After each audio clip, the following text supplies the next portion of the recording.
Yo, we gonna do that again? Let's do it. We Yo. 1% Better Podcast. We here. Y'all got some back content. in the building. We got some content out there that ain't dropped yet either, man. So, Yeah, we've been recording though. we steady rolling this motherfucker, We've man. been recording, bro. It's been a good time. Yes, sir. Special guest in the building. Yes, so. Yang. Yes, sir. Which fuck you I'm looking at. This one right here. Which one is he looking at? This one, right? This one. Yeah, my guy Rich in the building, man. Bipley Snip, Mr. yeah. Fucking Mr. you Bipley and Snip. Snip. Himself, you heard? You feel me? Like, I'm just hearing a dang yang again. you got his motherfucking the dictionary. We gonna get into some shit too. Before we get into some shit, boy, I swear to God, yesterday, man, I feel like Monday. yes, Okay. the gym did me dirty, bro. Nigga been I had training crazy. I have, right? So that shit humbled the shit on me. I had leg day. I'm on the sleds, like, you know what I'm saying? I pushed the sleds for real. Man, yesterday was tough. Did you get enough sleep though? Cause like, bro, if you're not getting enough sleep on a leg day, it's over with. I don't know. I was hungry though. I was tired. That shit. You say you was hungry? Yeah. That's what did it. That to shit. You gotta eat protein. Yeah, you gotta eat on leg day. That shit did me dirty, bro. So I came home and I only ran 3 miles. That's how I knew. I was like, I'm burnt out. Like I was gonna do my 2 miles after the workout. I'm like, I'm out. You feel like you normally rest on Sunday? Like that's your recovery day now, as of recently, since you've been training? So since this new running regimen, it's kind of a rest day, but I still do like three miles, but like easy. Okay. Like a 3 mile. I was just curious because you're I know you said you had your daughter till like late. Yeah, bro. Yeah, happy Father's Day. Belated Father's Day. Yeah. You father yourself? Yeah, man. Happy three groups. Happy belated Father's Three Day. of them, man. Three of them, man. Jiggler Beggins. Happy belated Father's Day, brother. Yeah, man. Today I'm tired. I was beat. I woke up at 6 this morning, and usually, I do my thing. I was like, man, I woke up, I fell asleep. I woke back up at like 7. I'm gonna just run at 7:30. I ain't gonna lie to you. I woke up. You always wake up late, bro. You be outside. Not always, but I ain't go to sleep till like 3, 4. You don't go to sleep till 3, 4 every single night. What you talking But about? I wasn't outside though. I was just up. Well, you gonna embrace it, bro. Bro, I was up dropping, downloading 5K content. You was dropping dick off? This nigga's just you on some shit. I'm dropping today. dick off. He said, I was up dropping that. This nigga's crazy. It's all good. But nah, man, outside of that, how was your weekend? Well, obviously, I saw you this weekend. You got to go down to the Fan Fest. Oh, yeah. You been down there yet? No, I ain't used. You ain't go to the Fan Fest. You should go down there while you down there. Yeah. That's why I told you. You said Atlanta is every day feel like a Friday. What is that, dude? No, it's like a So like I the guess you FIFA can shit, explain like the World Cup. Oh, the world for good. Yeah. Oh, So I basically, got when they you. go down there, it's a bunch of different teams, a bunch of people, different people from different countries coming down there. People from Atlanta, people were traveling. We saw niggas from Saudi Arabia putting down a Hey, parade they and win? shit. Yeah, we got fuck with win? that. The FIFA Cup, yang. No, they got the ass. What you say, field day? The Fan Fest. Fan Fest. Fan football. Yeah, you gotta go down to it's in Centennial Yards. It's free, but when we went there, bro, it was overwhelming. Like, cause the first day I went, it wasn't that packed. We went on Saturday, nigga. That shit was loaded. For real? Yeah, it was loaded. It was loaded. Rich had some shit to get off his chest, man. Go ahead, man. Get your shit off, man. Yeah, yo. Hey, yo, let me tell you about what my man did, yo. Oh, for real? Yo, you know what's so funny, yo? I sent Taz a snapshot of what I sent you, right? That nigga started busting out laughing, yo, like, bro, what is wrong with you? Yeah, bro. Go Yeah, ahead. some Yo, shit. like, What yo, happened? No, Wait you a go ahead. minute. Let him go. Let him go. Go ahead, tell you. You know, before my man became the infamous Mr. J Hill that he is, he always been Jay Yang. But before he came the famous Jay Yang, he was no ghostwriter Jay Yang. That's what Bip Nuck asked him, could he come? The biggest dude, the free Yang ruler, dude, asked what I can come do. And this Mac, first I'm gonna tell you what I asked to come Yang. Then I'm gonna tell you what he did, dude. Go ahead, man. I said, yo, can I come on the ghostwriter and spit some shit? This nigga, first off, he laughed all the way to the door, right? Then he looked back. Did I laugh? What? Yeah, yo, he looked back and was like, what you gonna do, rap? And then walked out the door. I was like, I must ain't know you rap. I never rapped. Oh, you sing? But Yeah, I you did always knew sing. how to yank. Yeah. So I understand, you know, That's probably why I laughed. That's really my man though. So it's like we that's my man. So him even doing that's just like any of my other man's like, boy, get the fuck out of here. What do you nobody knew I really knew how to rap. So everybody know me for the lingo yang and for the singing. But you and yang. sing, yeah, I say. So him saying, what you gonna do, rap? the fact that I really knew how to rap, he don't even know that I took offense to that. No, I know now. I know. No, I know. I feel like somebody might have told me. I'm like, damn, I remember, like, bro. This a while. This recently or this like while that, ago? yo? It's a while ago, but it's recent enough to remember. You know what I'm Okay. saying? Like, And I'm like, yo, golly, yo, I can't come do something. bro, you know what's I funny? done seen that. I'm like, oh, I must can't sing or something because I done seen some people come in and singing. You. Yeah, so you know what's funny? One, people got this kind of goes into the conversation we're gonna have, right? How do I break this down? Oh shit. I'm gonna just break it down real as the way as possible. Petty as a right? goot. Nah, it's not petty. It's just what people don't understand. Like when you building something, bro, you don't let everybody on. And I'm not saying use everybody, but at the time, like a lot of the things I was trying to do was to build the platform. Yeah, I wasn't yanging yet. Right. I So wasn't the biggest goot yet. yeah, so like you, even now, to be honest, right? I built out this type of format show because, and again, this is nothing against you. We gonna have our conversation regardless who here. Yeah. So if my homie just pull up, my homie can just sit in a chair. You get what I'm trying to say? Whereas though that was a platform, whereas though it's like, man, I felt like, and I didn't understand this until I grew into it. I felt like it was really built on the people that was on there, right? So I'm like, man, it got to be the most popular person. I can't just have people on there, even if they're talented. And then eventually I got into the space where it was like, I was confident in myself to say, I seen some unpopular yangs on that. no, that's what I said. Eventually I got into a space where I was like, yo, I could just have somebody that's just talented. But at first, in the beginning, it wasn't like that. You can look at everybody I had on. As far as from City, Lil Mighty, Big Sleepy, like everybody was like the popular rappers. It didn't get, if you pay attention, it ain't get into people that wasn't as popular till later on. On yang. You know what I'm saying? But To you be know what I honest. realized though, Goot? I'll tell you what I realized.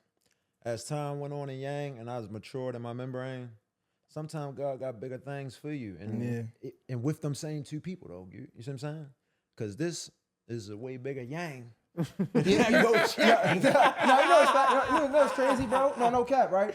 I tell people, I don't know if I was talking to you, I was telling somebody, I'm like, yo, the one thing about me, if I tell you I'm gonna do something, I'm gonna do it, right? But the bad thing about it is, not as bad and good, right? Depending on who you're asking. I'm gonna always keep growing and you gonna always keep going, right? So let's say I told somebody they can get on my show 2 years ago, 3 years ago, right? And then they don't get on my show until like next year. It only gonna elevate. Exactly. Now it's like, I gotta keep my promise because I said I was gonna bring it on, so I gotta keep my word. You know what I'm saying? No matter how I got, no matter how big I got. Even though I've grown a little bit, this is still a favor. Back then it would have been a favor because it was bigger than what I was doing. Nigga, this shit grew about bigger than what I was doing. So it's like, end of the day, give him his credit. There's still a favor, so it still just turned out to be a bigger favor on Yang. No, I appreciate it, bro. So I had my little small moment where I was like, man, Fuck that nigga. Fuck that nigga. But after I grew a little bit, it was like even Taz would tell you, I would always be like, because there was even times where I ain't see you and Taz together every day. Yeah. And I don't know. He probably was like, see, man, I told you, man. Then it started to become, until this day, never speak bad about you, never, nothing like that. But it started to become me being the one doing most of the congratulating, like, damn, look at that nigga J Hill. So this drove me in my mind. He looking at me like, nigga, thought you ain't fuck with him like that. That's gonna be bad as shit. I mean, I understand it though, bro. Like I do, I understand it. And I mean, I still love Taz for sure. Like, I never forget. One thing about me, even if I don't get a chance to speak on it, one thing about Baltimore, you can't get away with some shit. You just can't get away with. You know what I'm saying? It just is what it is, right? So like, I'ma have niggas on regardless. I'm never going to speak ill will, and I'm never going to act like I forgot about a nigga. That nigga Taz was in the trenches with me. It's just, I think what happens is like, you get more popular before you get richer. You feel me? So a lot of niggas think you're doing way better than what you actually doing. What niggas don't understand is I'm recording shit in my crib. Everything you see, I'm self-recording. I'm self-editing this shit. You feel me? So it's like people think they can, and I'm not saying this applies to Taz. I'm just saying like a lot of your day ones would assume that like you can do more help for them than you actually can. And to be honest, I'm gonna be real though. And sometimes you overlook the small things you could do for somebody because you don't think you're in a bigger space too. So it's both ways. I'm not about to just. You want to do it. You want to do it your way. This is a huge platform, and even though niggas friends and all that, but outside of the friend stuff, this is big. So even to be spoke on a platform like this, it's still, you got certain people that won't even speak bad about a person on a certain platform because they don't want to give them that kind of credit. Yeah, facts. That's a fact. That's a fact. This is a huge platform, so that's a favor right there. Yeah, nah, that's my. Yeah, I mean, You know what I'm saying? that's my Like, nigga though. Like yeah, he was shout there out to Taz. in the trenches. Shout out to like, Taz for sure. Shout out to Nigga, Taz what? for Hell sure. yeah, he No, was that's in all my trenches kids. for I've sure. never in life heard. Like I just think I assume he moved to Atlanta. That's Yeah, you feel that's what I'm saying? really Like, what it was. Like hell yeah. I tell niggas, man. What I tell niggas? Any You wouldn't see cameraman I Taz got? without J Hill. Boy, yo, Taz, where you going? I gotta go shoot with J Hill. But where you going? I gotta go shoot with J Hill. I'm like, God damn, nigga. Facts, bro. Nah, he was. I remember pulling up the EAA, shooting all the. Yeah, bro. Yeah, Taz, my nigga, man. Oh yeah, nah. One thing for certain, boy, that boy Taz is, and that's no offense to him because he's still a friend. He's extremely useful, dude. Yeah, for He's sure. a useful ass friend, and the reason I say that because people are so shallow minded about how they hear English use. Mm-hmm. So I just say it like that. But and fuck you, he's a useful person. Yo, you know, You feel what I'm saying? that's Like, a fact. You know what I just heard yesterday that I hated? It was a compliment, but I don't never want this compliment ever fucking again. Niggas say, yeah, man, it was Cleon and my man Wolf, right? He like, yeah, man, I'm trying to do this movie, man. You know, Jay got the equipment, like, I'm trying to, he talking to Wolf. He like, oh, yeah, that's a great idea. You know, Jay always gonna say, yeah. who said that, yo? Oh, all right. All right. I'm gonna toss that to you niggas. No. You too accessible. He said it. Niggas said, and I know it was out of love, you know what I'm saying? Cause like I do anything for my man. So it feel good that I got my niggas back. But to hear that, it's like, oh yeah. What that mean? Something gotta change. Something gotta change. I always say, oh, bet. Yo, what J Hill they talking about? Oh, yang. No, facts, man. Something you said though just kind of like stood out to me though. You was talking about like showing out love, and sometimes you think that the small things that you can do for somebody you don't do because you just want to get to a certain place. And I think I had to realize that over time. It's just like, remember we were talking about helping the homeless and things of that nature. We were like, you don't need to be a millionaire to help the homeless. You know what I'm saying? Or help somebody in need.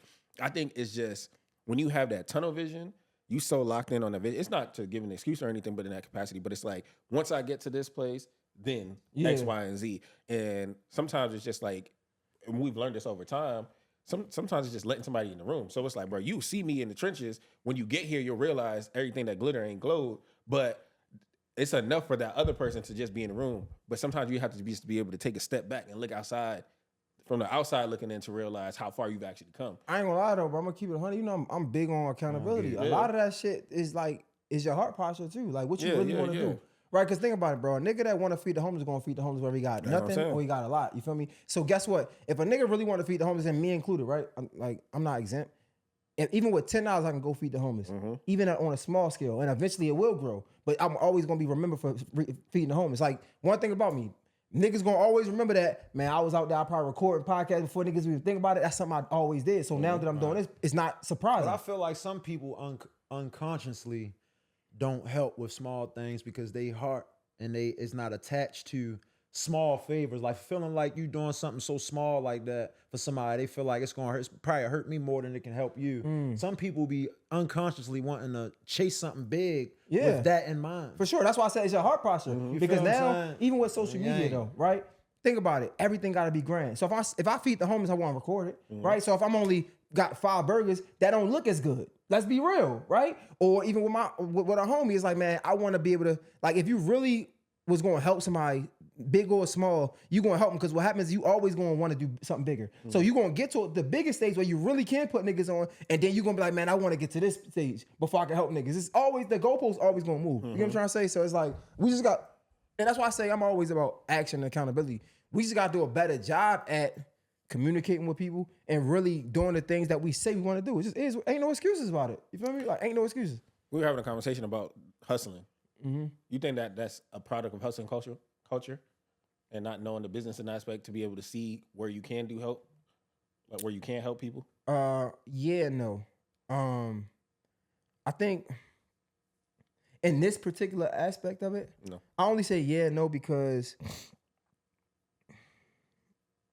I don't think I can give an answer like hustling culture compared to what I'm saying. Okay. You get what I'm trying to say? Because like hustle, and it might be because when you hustle, you always got to move on to the next. That's what right? I'm saying. Yeah, it's like the next, I guess, not lick. I'm not gonna say. No, let's lick, be but real. like, It's probably the next opportunity, right? Like even like think about it, when I was back in Baltimore, Taz was like just for sake of better, for the conversation, Taz was my nigga that I knew had my back and we was locked in, so I don't have to call another cameraman, right? So that was the great opportunity that I had then. I'm in Atlanta, I'm still hustling. I can't utilize Taz as much, right? So it's like I can't really call him, and the opportunities that I have ain't gonna fall in your lap because we not connected together. Some people just don't see that though. Yeah, you know what I'm saying? They think it's like, you might think I'm paying all my. I'm still on the same thing because that hustle shit. That's what I'm saying. You gotta get out that hustle shit and get into the business. But a lot of people we learn it late, right? And I was gonna have a conversation with you as far as like just the business of it, right? And how it changes, or how you don't even like unconsciously even know it's changing right in front of your eyes. Because a lot of times, what I'm going with this is a lot of times we have these creative thoughts and things we do creatively that we don't want to mess up, right? So for example, you got a brand now, right? So you might don't collab with everybody, right? I mean, unless it come with a check, but even then it's like, I can't collab with everybody because it's going to water down your brand, right? Certain things you might not do because you know your brand is important. And then eventually you learn that, the brand is important, but you can't align the brand with the right business structure to make money. A lot of times we don't understand the make money aspect of it because we're study create. That's all we know to do is create. I know if I create, it got me this far, but you don't understand the importance of having a business structure behind the creativity. And sometimes you got to dial back. My problem for a long while, Yang. People will see my shit and be like, yo, your shit is so big, yo. Like, and you can tell when a person is giving you that energy if they're trying to figure out something. Yeah. Like they like, or say if I go to a booking or something, like it might be a wedding on Netflix. It might be one of them African weddings on Netflix. And I show up by myself. And they looking around like, and you can tell that they like, where's your entourage? Like, where's like fucking Bill? Yeah. But that tell you that if you ain't got your business in order, you would just be a famous ass nigga with no yang. Yeah, famous ass nobody. Yang, that's a fact. It was a long stretch, whereas though I'm all right, I'm a regular barber. I'm making very good money being one of the most popular barbers, but I'm sitting on something. If this was all, if it wasn't for that, I would be a poor person chasing the internet. You see me yanging? So the cutting hair is the only thing really saved me from looking like a broke nigga chasing the internet. Oh my God. You see me yanging? And you know, you need to say something right there. The thing about that though, it's probably easy for you to do that because you was cutting hair. You was actually cutting hair. It's so many people who wouldn't even go or wouldn't walk in that lane because they too popular now. It came too fast. I think you said like what happened is like you do something, you get popular, now you feel like you can't go backwards. When you can, it's not going backwards, and nobody, and who's going to judge you? It's so many niggas probably creative out there that do not cut hair, that won't cut hair because they too popular. It's like, that's why I said you was kind of lucky because you was cut hair before all of the fame came. So you still cut hair. Like, I'm still cutting hair. Right, like the Drewski show was shot and I was still a barber for 10 months. I stopped because I'm like, yo, so much of my time, 90% of my clientele on Yang was homeboys and shit. So it's like, not only is that someone I got to service because of their money, and it's entitled people. So I'm like, dang, yo, I just damn near won a whole Drewski show, and my life is soaked up by a bunch of messages saying, God damn, bro, how long? What time? Yo, God damn, yo. I'm like, yo, this is $60. I'm like, yo, I will go to my mother house on her couch if I got to and chase this dream real quick and see what this Drewski Yang take me to. And I'll come back and cut later. Because the skill not going nowhere. Because I'm back yanging now. I got my clippers with me. I brought them to Atlanta to yang. $100 a bit. Back on the grind. Even being what they say one of the most popular niggas on the internet coming from the town. Still cutting. But at that moment, it ain't had nothing to do with feeling jelled in my membrane. Like I'm too good. It was like, man, you niggas, this my brothers. Like, you niggas is getting on my nerves. Y'all ain't ready. I ain't ready to be 45 wishing I did something. Y'all motherfuckers better go find y'all a barber because I've never been y'all barber anyway. The nigga that cut y'all hair. This is homeboy shit. You know what I'm saying? Then you playing with the local industry a little bit. Associates turn into homeboy. It's just like everybody's my associate. You know, you seen how it was. You see me, Aaron? So it's like, yo, you only get about 8, 9, 10 hours in a yang to really. So I'm like, dang, yo, my day is getting soaked up. I'm trying to squeeze in content yang at the end of the night. Once I'm done, then I'm a full-time parent now too. So I'm like, yo, I just was on a Drewski show. The fuck is I'm doing, man? I gotta put these clippers down. You know what I'm saying? Granted, the dictionary and all that was yanging. Everything was yanging. The streams, everything was yanging. So it was like, yo, I gotta put this on hold. But of course, you know, you don't want people begging. You know, you had your ups and downs. So that was a little moment of a up.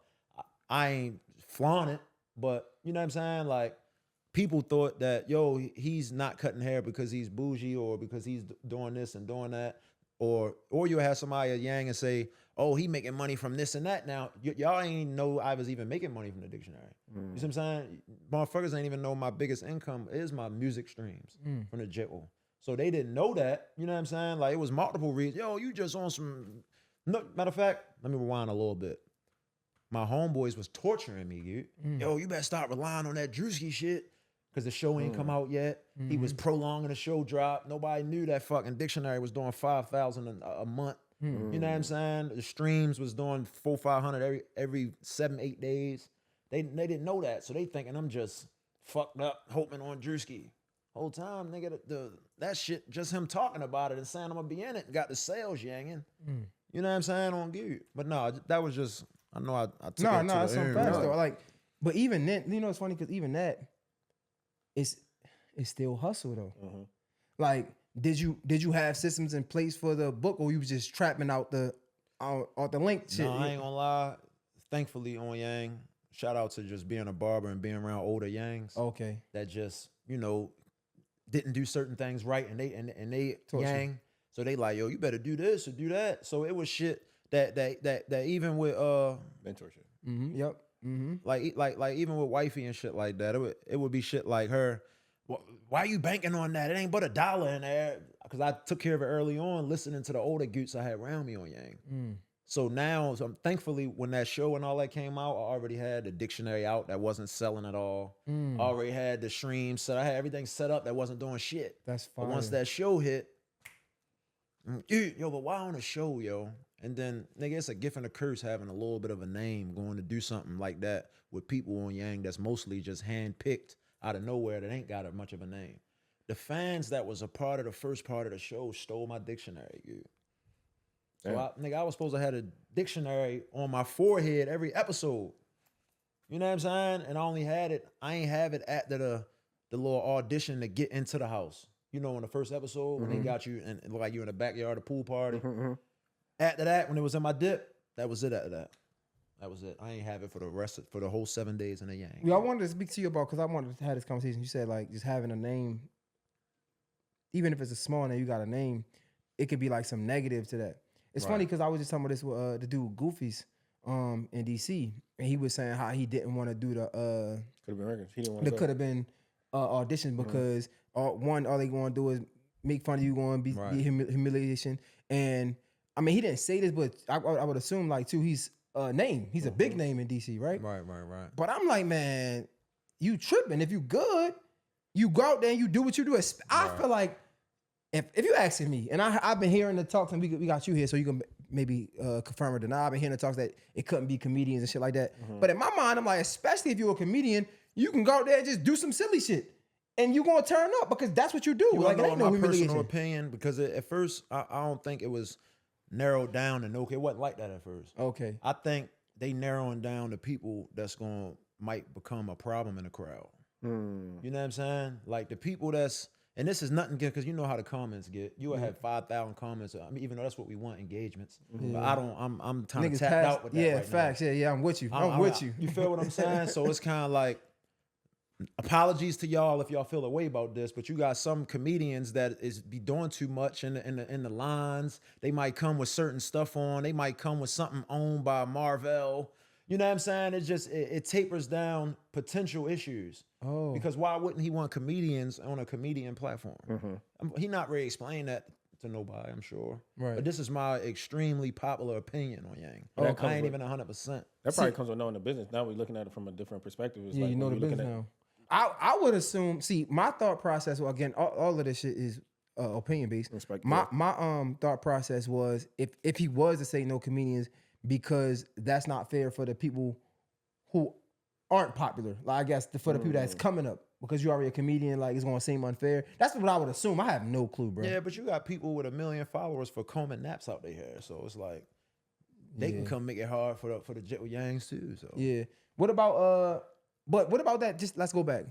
Just that thought process, or like that perspective of not wanting to go there because you're gonna get humiliated. Because I even I'm like, yo, I brought up you. I brought up me personally. You know, I've said this a million times. Said it again. When I looked at the Baltimore show, the auditions on Baltimore, I felt proud to be watching it because even if it ain't do the biggest thing for Shooty on Duty, Dance and Barry, like even if it didn't do the biggest, just me seeing them on that platform was like, bro, this is dope. They deserve that at least, just that recognition. And in my mind, I'm like, bro, he had to get some inside scoop because these people, like, I don't see like for it to happen like that. I don't see all of these people just waking in line. Once again, I don't have the brain capacity for 5,000 of these comments, so forgive me. But them type narratives is normally created by the one that got an issue with something.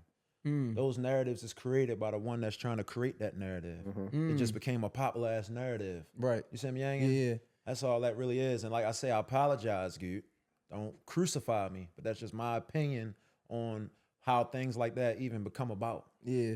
Because I thought it was I mean, I don't know. I just thought when I watched the Baltimore show, maybe it was early on, I was just proud. Like seeing Shooty on Duty, seeing fucking Dance with Bar, even the dude, the other guy, do that. Like all of them, I'm like, yo, this is dope. So when I seen Goofy's, I'm like, I understand, like, cause I don't want to like downplay his perspective. It's just I just don't think that was the right move. I think if anything, you should be on it. Like, why wouldn't you want to be on it? Hell yeah. But I just think it's a difference of mindset. Like one of the biggest takeaways, I remember I was watching, there was this creator that was from King Paul. He was from like the DMV area, and he was basically saying like moving down to Atlanta, like one of the biggest things that we struggle with, mindset, bro. Because like a lot of people from like the DMV area, they see everything as like champ, you know what I'm saying? Or they make fun of you or things of that nature. Even with like, bro, that crazy skit, right? Oh, yeah, that shit was crazy. Where he was, I know you've seen it, with homie Andy back home, where he was acting as somebody, you know what I'm saying?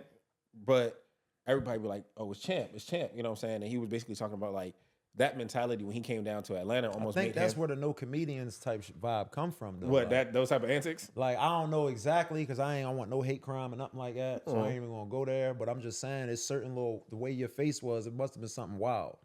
That type of stuff, who mostly do that type stuff?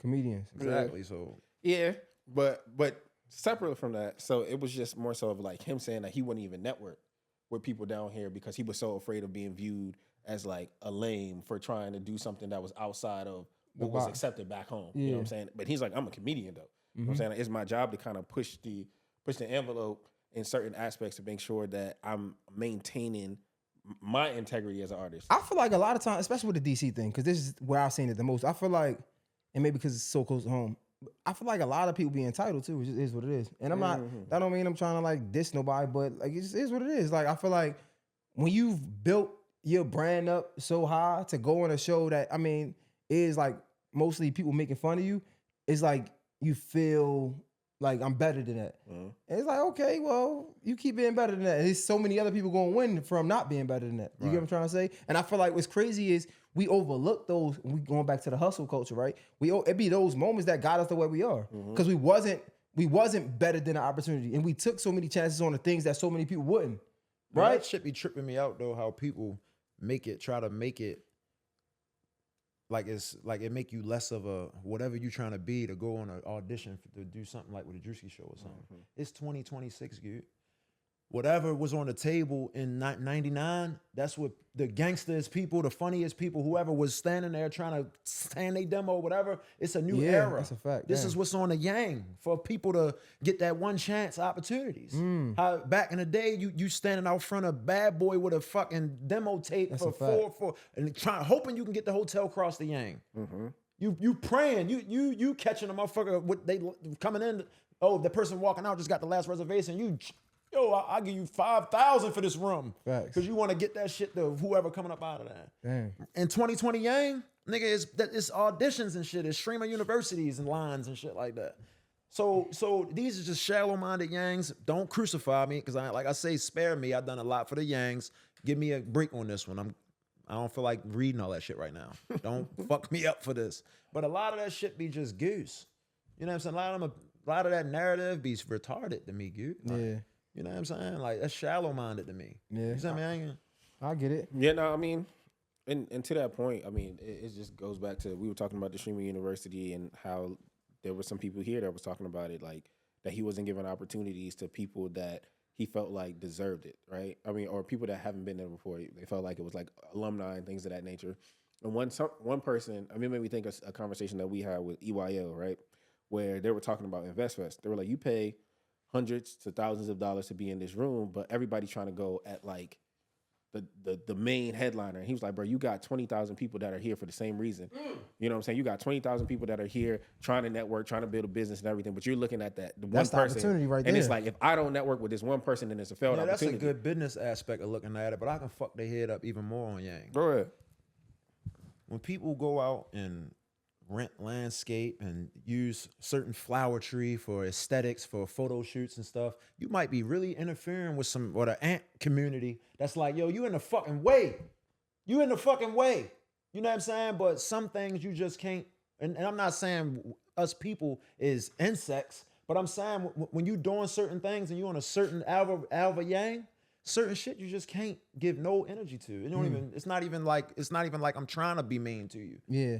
It's like, this is what we doing. We creating an aesthetic and you're part of the aesthetic. You part of the aesthetic and we can't explain it right now. And we not probably ever going to explain it. Yeah. You see what I'm saying? We don't hate you. We hope we ain't smushing your heart. Same way we hope we not smushing your little ant pile you got down here, ants. But we here to get these pictures and we here to do whatever we doing. We deer hunting. We paid to be here. And we ain't really worrying about you. But also, That's how they look at it. Yeah? Also, I'm gonna be real with you, bro. Like, and this goes to Rich, it goes to me. Bro, it just is what it is, bro. Sometimes you gotta make a nigga work with you, bro. Because like you said, it ain't personal, bro. Like, we got our own agendas, right? So like, if I don't know, at the time, I wanted the hottest rappers on my platform. Like, that was my agenda. So even if this is a favor or not, right? Even if we ain't have a relationship, like, he's in a position where a nigga is asking him to be on his platform now, right? It don't feel good when the nigga not asking you, but you gotta do what you gotta do to be asked. There was a time where niggas ain't give a fuck what I was doing. I had to do what I had to do to get in the room for a nigga to give a fuck. It just is what it is. I know it sound harsh, but it just is what it is. So yeah, your little heart is broken, bro. You know how many times I passed on a couple niggas on the No Ghost Rider. I look like a fucking dickhead. No Savage. What's the nigga? Nino Page. Nino Page going crazy. We talking looking stupid as content. hell. Going crazy. Look, I passed on a looking dumb them now. people that got to sit in front of Casa Nottingham at University, believe you me, when we talking content, they did way more than any of y'all to get right there. You see what I'm saying? Damn. Niggas don't think And about that, niggas don't want to though. hear that, Niggas though. don't That's think a about fact, that. though. They did. And I don't care if you put endless nights. You got to figure out the Da Vinci Code because you're still not doing it right. You're still not doing it right, Yang. And that's something you got to either figure out. Either your grandkids are going to figure it out. Leave your errors behind on a piece of paper for your Yangs if you can't figure it out, because I'm still trying to figure it out. And always remember, it's people out here that you think figured it out that ain't figuring it. We still trying to figure it out, Yang. You got to figure out them Da Vinci codes and you got to bust them, It's how they say, I don't mean to change the subject. It's how they say every girl got a code. You just got to figure out how to crack it. You know what I'm saying? Like, not to go so, you feel me, off content, dudes. But yeah, dude, like, I had to dumb it down for my dumb down. No, I feel you. No, that's a fact, like, bro. I think, yeah, I mean, that's it. Like, and that goes into the that still stick on that hustle shit though, bro. Like, you gotta figure it out, bro. Like, No, you do. But I want to go back a little bit because he said something that kind of stood out to me when he was talking about cutting hair and getting the information that you got from the OGs, right? We talk about this all the time. It's like we'll have like a viral moment, right? And then it's like, now what? we hustling backwards now because we didn't have the systems in place. So basically, there was this book that I had read by John Hope Bryan, and he was talking about like grinding, thriving, and then shining. He was like, a lot of times people go from grinding to shining, but they don't have like the systems in place to be able to succeed. But you talked about it just now. You were like, bro, you had the dictionary already. You had, what's the other thing you say you had it in place? You say dictionary and something else. The streams and all of that stuff. So like a lot of times I felt like where we fall short. But you still got to know what to do with that shit though. Because I can honestly say I should be way more financially stable off of the things I have in place. You still got to know what to yang it. So that's what I'm building now. I'm using my popularity to get loyal, good people around me that's shabby in them areas. You know what I'm saying? I'm just trying to slow up. People wondering why it ain't, yo, he can just go and do this because I'm trying to pick lifetime people that if I'm gone, they gonna make sure my family good, all that. So I'm handpicking my business people because I got fans out here that really that feel for me like, yo, I want to see you get what you deserve. It's coming, dude. I'm putting it together, dude. Yeah. Because I got fans that's really be mad, like, yo, like, goddamn, I wish I could just give you 100,000 if I had it, man. You should be. It's coming, dude. Yo, it's crazy because like that's a fact, bro. Like, just And one thing, what I was gonna say is like, I think that he already had that big business acumen, right? A lot of people don't have it. Like he was already, so to say, an entrepreneur. Not even so to say, he was. A barber's an entrepreneur. So he did have to, even though it wasn't to the level it could have been, it still was a sense of systems that was in place. But then also when it comes to that, like when it comes to being successful, niggas don't understand is it take money to put real systems in place. Right? Like niggas can't, bro, it take money to have shit run, bro. Like that just yo, is. I trademark my lingo, yo, and I realized, nigga, because you know you gotta do. Can I say nigga? Yeah. You know you gotta do each class. You doing them trademarks. You gotta trademark class 021, whatever they mean. You gotta figure out what it is you wanna protect. Every you gotta word? pay for each one. Every word. Nah, I mean we can go there, but I'm more so talking about when you go trademark something, you gotta trademark every single class. Like it's one for media, it's one for teaching, it's one for clothing, it's one for cooking. Sheesh. You gotta pay for every single one. That's how they say with Jay-Z, you can't use his name for nothing. That mean that man probably spent $1 million to do that. It's so many classes. It's hundreds, it's probably thousands of them on Yang. Because you could have it on media, but not like clothing. So now somebody can use your nigga, you can go like, I trademarked, nigga, I had to spend damn near the biggest and only come up that I ever had, to where that's why people even still thinking like, yo, why he ain't blow up from that Drewski show? Because I had to bust a move that cost everything. You know what I'm saying? And still wasn't enough of them. Still was more that I gotta, still lawyers hitting me like, hey man, I see you put some trademarks in, but I looked at some research and I see you do this and you don't have this act or this class in your Yang. I'm like, I'll get there. You know what I'm saying? Yo, like, when you got the Drewski thing, bro, did they picked you out of line or what you waited in line? Nah, see what it was? Now look, I'm gonna give you something exclusive just cause you my man. I'm gonna give you something exclusive. That Baltimore audition, we already shot the show already. We already shot the show. I didn't even want to do it. I didn't even want to do it because I'm like, yo, like I'm just blowing up in the town. You know what I'm saying? This is my roots. You know what I'm saying? People don't really understand. I'm sure we can even go there too. People don't understand the real reason why I rep Baltimore the way that I do. Like, this is my moment. I finally can get, I'm about to be able to give back to my family's here. My family, one of the biggest families here. I'm happy for what the town is doing for me and what I'm doing back for the town. Don't have me come do no audition with all my people out there, all in the line, everybody waiting for opportunity, and the shit already done. I'm like, I don't want to do this shit. But they had to holler at me like, look, it's gonna help you. It's like we found you, we discovered you here on Yang. You see I'm Yang, so but at first I'm like, yo, like what the fuck? But nah, the whole Yang, Drewski reached out to me. You know what I'm saying? He reached out to me personally. Like, yo, I need you on my show. I need you on my show. So I guess if you can be objective with this, right, and like unbiased, because it goes to the cots or not thing. Do you think it's fair to have these long ass lines, having people thinking that they're gonna get an audition when you already got your picks? No, see, that's the thing. Drewski is probably one of the only, correct me if I'm wrong, one of the only genuine ones when it comes to having an audition you can be picked for. Okay. Them auditions is not for just the show. It's to be up under that umbrella in any way. You might get on a SeatGeek commercial with them. You know what I'm saying? You might get on Could Have Been Love. You might get on Could Have Been House. You might get on his Could Have Been Stream. Okay. That he don't do that much of, but he did a few with Bambi. You see what I mean? You might, it's anything. You might get on something he ain't even start doing yet. Yeah.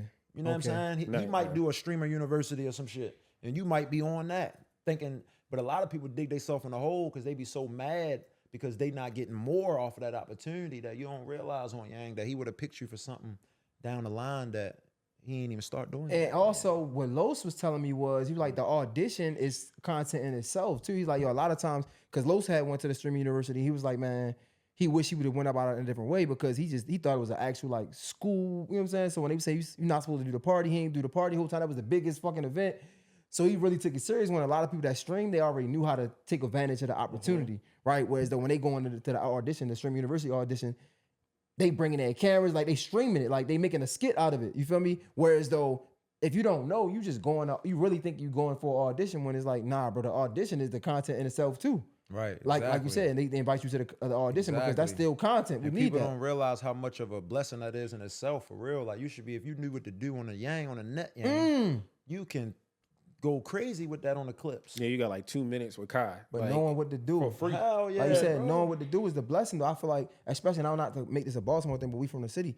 I feel like that's a Baltimore thing. I feel like we be so, and it's nothing against nobody. It's just that's how we was taught to be raised. Like we niggas in the city, like it's some talented motherfuckers, but we don't have no big media outlets. We don't have no niggas coming to this city that's famous. Like niggas don't like, so all we know is like just grind and get it ourselves and like be on some real nigga shit. We don't really understand the whole content wave.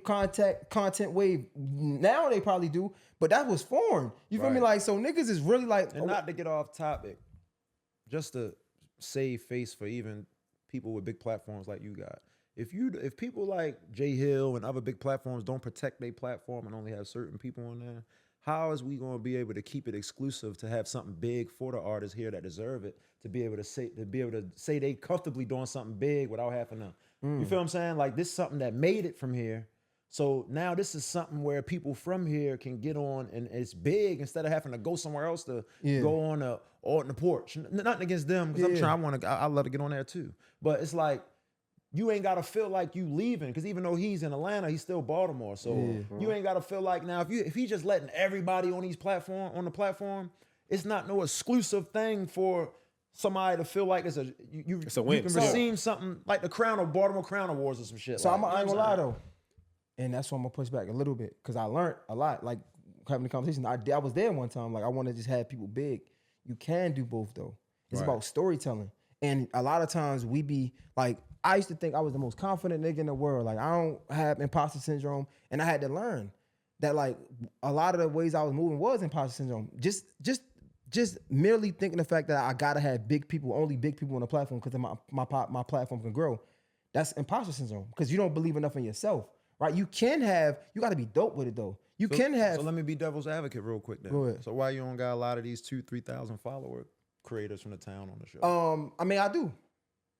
Now I do. Like again, I just had Los on. Like again, you might not be saying I Los work from Baltimore. He's streaming now. Oh, that's your homeboy though.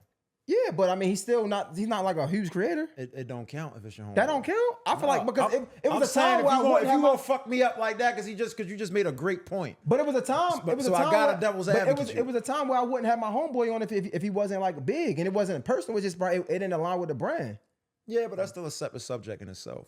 I'm speaking on the fact that if you say, because this is an extremely huge platform, I think, don't crucify me again, but I think it would be kind of dumb to just flood your content with a whole bunch of people that don't deserve it. Yeah, but you basically saying it's okay to do that sometimes. So I'm not saying deserving. I'm saying a lot of times coming up, your outlook on what's deserving is numbers and motion, right? And I'm saying that's imposter syndrome, and that's not true. You can, bro, it's undertone white belly. What is it? White underbelly. White underbelly, right? Mm-hmm. You probably never heard of it, right? It's a platform in LA.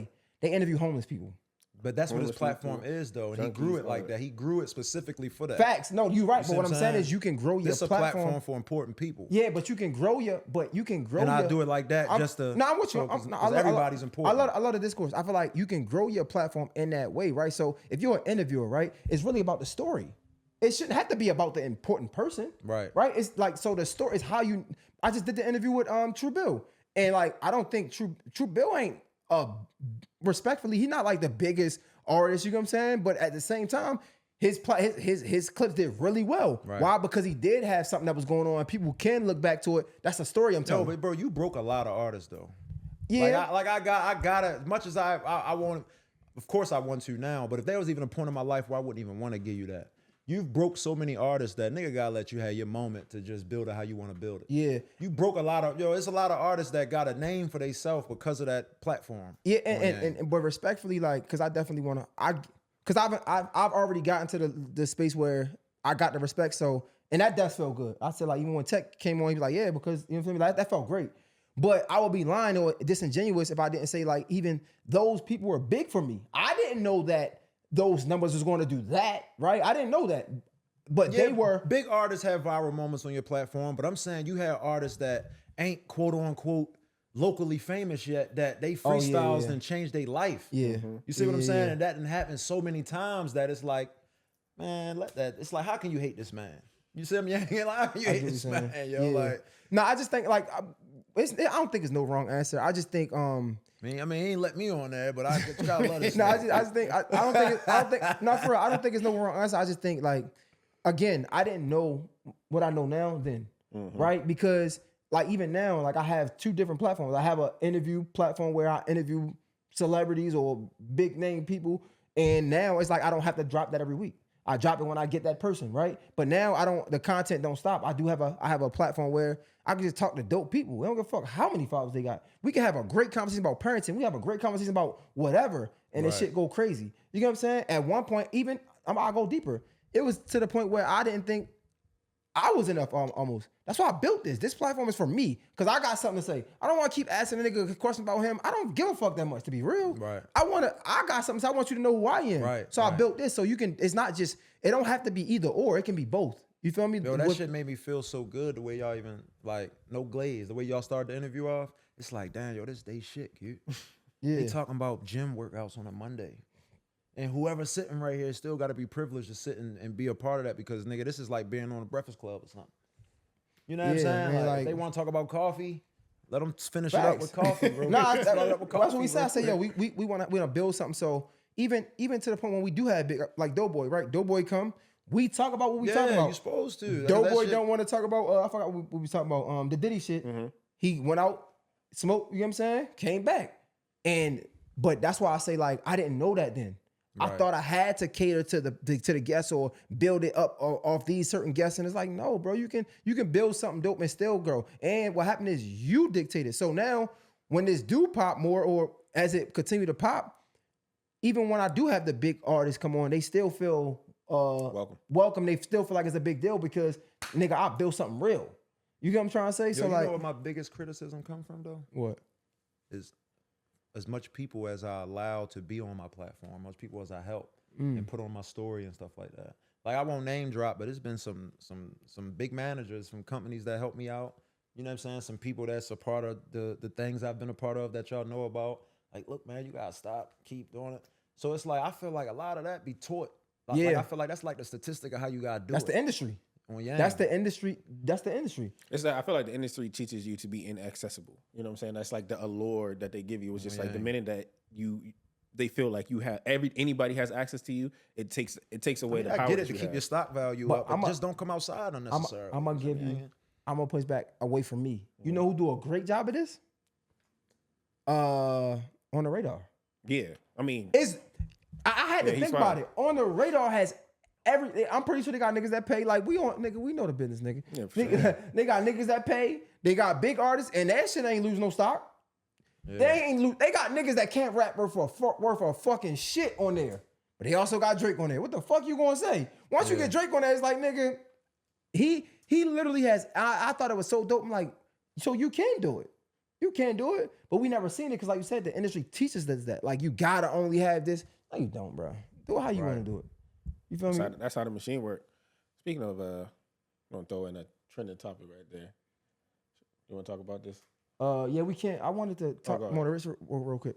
All right, so now, because niggas saying, I remember, again, going back to the comments, my nigga Rich get on there, like, his shit going crazy. I think one of the comments, but like, I mean, that shit ain't really doing nothing. He's still in the same place. I'm like, what do you say to that? If a nigga say, like, yeah, you got the views and it's lit, but it ain't really do nothing.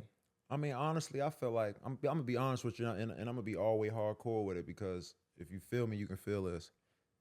That's a self problem, because I'm one of the biggest things knocking right now. That's really something that ain't got nothing to do with, that's me and God. That ain't, you know what I'm saying? Because ain't too many people doing it like I'm doing it. So to be completely honest with you, like I can't even grocery shop and shit like that no more. You see me hanging? So that's more so me got to get my business in order. Having people like Cartier and people that's in my ear about certain shit that I got to have in place. And like I just told you, I'm a spiritual person, so I'll sacrifice not seeming like I ain't got it or it ain't really happened or it ain't happening, because I'm placing them people. You better believe it. And everybody, you can't bake a cake with one ingredient. Some people is put on this earth to do one thing and one thing only. And I know I'm put on this earth to change the world and show people on Yang that you can be yourself. Yeah. And that's a big job. I'm not supposed to know what everything else to do. Do you feel some type of responsibility, or I don't know the exact wording for it, but some sort of like burden that you created this language, right? Right. It's dope as fuck. It's super viral, but it's a gift and a curse. Now, people associate that with Baltimore, which is good, but now it's almost us like they think that this is us. Yo, that's some of my. Hey, yo, don't you know how like you got a parent and your kid ain't got nothing left, and the only thing making them go is the fact that the parent like get up. Yeah. That's how majority of Baltimore is with me. Fuck that shit, bitch. Get up. We fuck with you, but that shit is so exhausting because that shit ain't come from. It's my language because that's who I am, dude. Yeah. I can't help if the shit got infection as to whereas though the shit touch other people here that got a name and that shit went viral. It then changed people's life that didn't have a name. Now they getting signed by labels and shit like that because they blew up off my lingo. Bro, I used to be sitting at home sad, ready to cry because I can't see a 10K on no views of mine while people had millions of views off my shit. From here. Making the shade room, all that. My little man, what's his name? HDR Dev, IE Cuz. He was the only person from the town that made the shade room for something that went viral. You might have made the shade room for being high or beating somebody up down at the Ravens game, but something that you all over Twitter, all over Vine, he was the only one. And guess what it was? Stop trying to talk that jiggle fuck with Tuget if you ain't from Baltimore. And he got one of the hardest Baltimore accents you know how some Baltimoreans, shorty, like you just can tell. Yeah. He's one of them. So to go viral like that, saying that, bro, that's the reason. And then you got people after that, Reggie, dropping Jiggle freestyles years ago and shit. You got these popular people yanging, Donnie Cuz. He blew up on TikTok because of the lingo. You got people like that that's Baltimore natives that I used to be mad at. Like, damn, y'all better put me on too. That's my shit. But now I get all the blame, yang. But it's like the blame ain't come till after the Drewski show. It's like y'all ain't really care at first. Yo, that's a great point. You know they say it's saying you might can help me. Like basically like the person that comes first, like get it the worst. But I say this for J Hill interview too. I ain't never speak on this. I appreciate that. But I think I can't explain the saying, but I'll just give you the gist of it. But basically what happens like the person that comes first, they gotta open the doors for so many people, but they get the biggest criticism. Like they get judged the most. Whereas though everybody after them that comes is cool, so to say. Whereas though think about when Soulja Boy first came out. Yeah. Or even T-Pain, right? Niggas putting out Death of Auto-Tune. Just for a couple years later, a nigga to use Auto-Tune.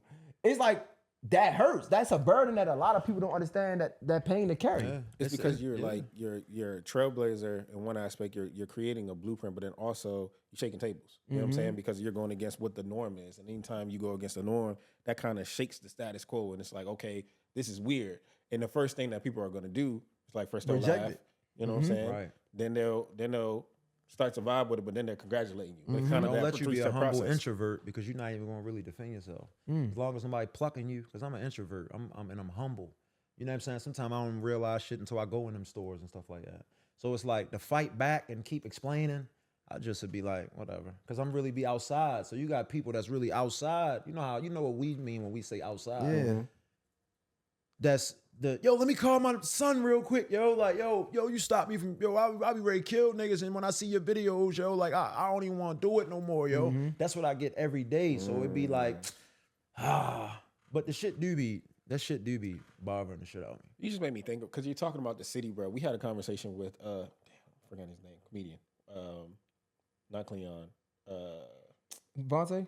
And we were talking about having to leave the city. And we're kind of going back and forth where he was talking about going back to the city to really establish his name and things of that nature because it's home. But just listening to you, I guess like we kind of had a conversation of like moving back and forth. Vontae full of shit. I told him that though. Because like, bro, Vontae already built his platform. So yes, you can go back to Baltimore and live and go crazy. You Vontae, nigga, like, you know what I'm saying? Right. Like, you ain't Vontae on a come up, nigga, like, Vontae been doing this shit since before I was doing the thing. Like, nigga, like that nigga been lit. It's like I don't know how it is for like, you know, they say like Chicago and Philly, it's kind of just like Baltimore as far as the poverty and the way we think here and the way it is. So you gotta remember, it's different for somebody from Baltimore coming back to Baltimore. It's like the hold that this town got on the people. It don't matter what you go and become. You're going to come back here and somehow get sucked back in. You know what I'm saying? Because it's like unescapable. Yeah. You know what I'm saying? It's like I can't even help myself. Like I'm not riding past certain places and my people out there, and I'm not gonna hop out and For say sure. something. It's just, For nigga, sure. you can die like that. We seen the biggest nigga, like we seen the big, bro, and it's all been documented, but we seen the biggest niggas come back home, and we be like, wow, I think we seen Chino come back, go in the city, some shit happen. We seen like Tank used to come back before he got like super big, used to come back, go in the city like, motherfucker, everybody, like, cause the city does have a whole, like, bro, you work so hard to get a name, and then like, especially if you real, like, me personally, I think you can't be like famous from Baltimore and be fake. Like niggas going, like it's going to be on the internet. You know what I'm saying? So like most of the people that make it out of the city probably was outside. Like niggas, I'm pretty sure most of the people, I can't say everybody, but most of the people is niggas that can vouch like, yeah, nah, Rich was really, you know what I'm saying? Jay was really, because we really was we all was really in the city.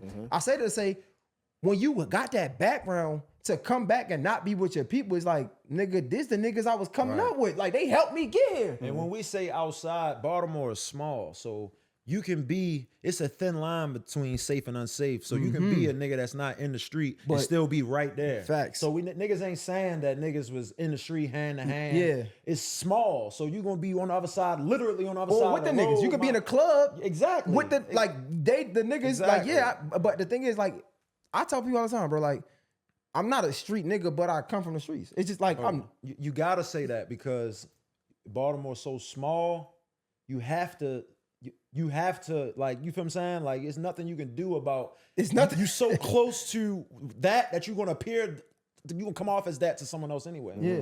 And then You know you what I'm learn, it bleeds on you almost. Like you gonna, like, you gotta live by the rules because everybody around you living by the rules, even if you're not in the game. Like, Right. even I'm not selling drugs, I'm not no gangster, I'm not doing none of that. But because this is my environment, I gotta live by the rules that they set because this is where I live at. You know what I'm saying? So it's just, it is what it is. So like, but I guess you was going to like, do you think you gotta move out to? Yeah, I was about to say, do you feel like you got to move to a certain level that you have to lead a heck city? No, yo. Huh? Man, not at all, dude. I ain't Okay. even gonna lie. I just feel like you gotta do the right shit. Like when I talk about self problems and stuff like that, you gotta do the right shit, dude. You gotta do the right shit with the moments on Yang. You gotta do the right shit with business. You gotta have your credit in order so you can go and capitalize big when you catch your moments. So if you catch a quick 50 to 100, it ain't burning a hole in your pocket. You can go let the shit sit in the bank for a while, get you a business LLC, and then go back and get a big ass loan in 6 months. You know what I'm saying? You just gotta do the right shit during that little moment of being hot. And if you do the right shit, nigga, you can ping pong whichever fuck yang way you want to yang. And that's just what I learned being 30 fickle yang at this point in my life. A lot of that shit do come with age though. I was about to say that though. Like, That's niggas, wisdom. Niggas not wisdom. understanding that at 28 even. Like, we just content. But what happens, bro, we done been on a shade room. We didn't and respect. And I got respect for it. I don't never want to downplay what we did, but it'd be like, okay, now what? And how many times it was a now what? It's been plenty of times like, bro, what the fuck? So like the business is, right, man, don't sleep on it. That's the most important part, for sure.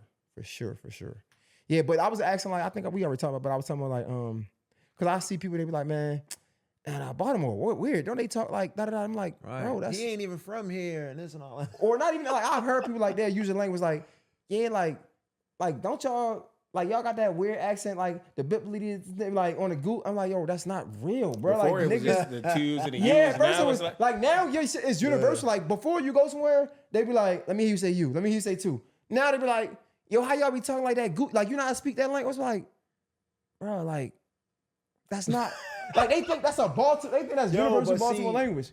We was in the same area for so long, and you know me as, oh, that's Rich. Yeah. That talk that jiggle. Yeah. So the actual Baltimore that's outside in the clubs and in the places that for most of you got your couch potatoes everywhere. Yeah. So them people in the comments that's saying that, they the people that never really, I'm not gonna say in the limelight, but just wasn't in the mix of things. Yeah. Whether it's being in the Euphoria days and the Euphoria Velvet was Rope crazy. days and just in the outside world, anybody in the outside world, you're gonna know the people that's hustling, that's trying to get in the positions that these popular people was in. The Scooters, the G-Rocks, and all these.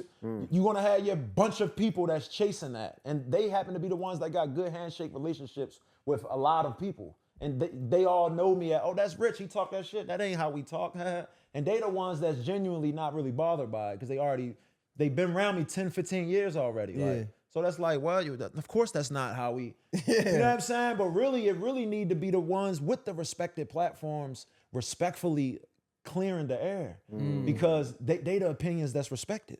So it'll really be help both sides.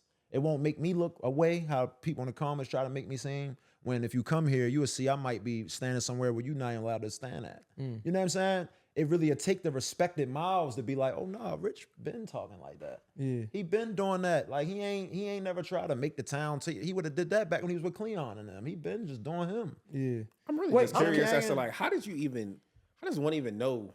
How did you even create it? What was you just woke up one day? I was 11, like, watching 11. My sister play The Sims.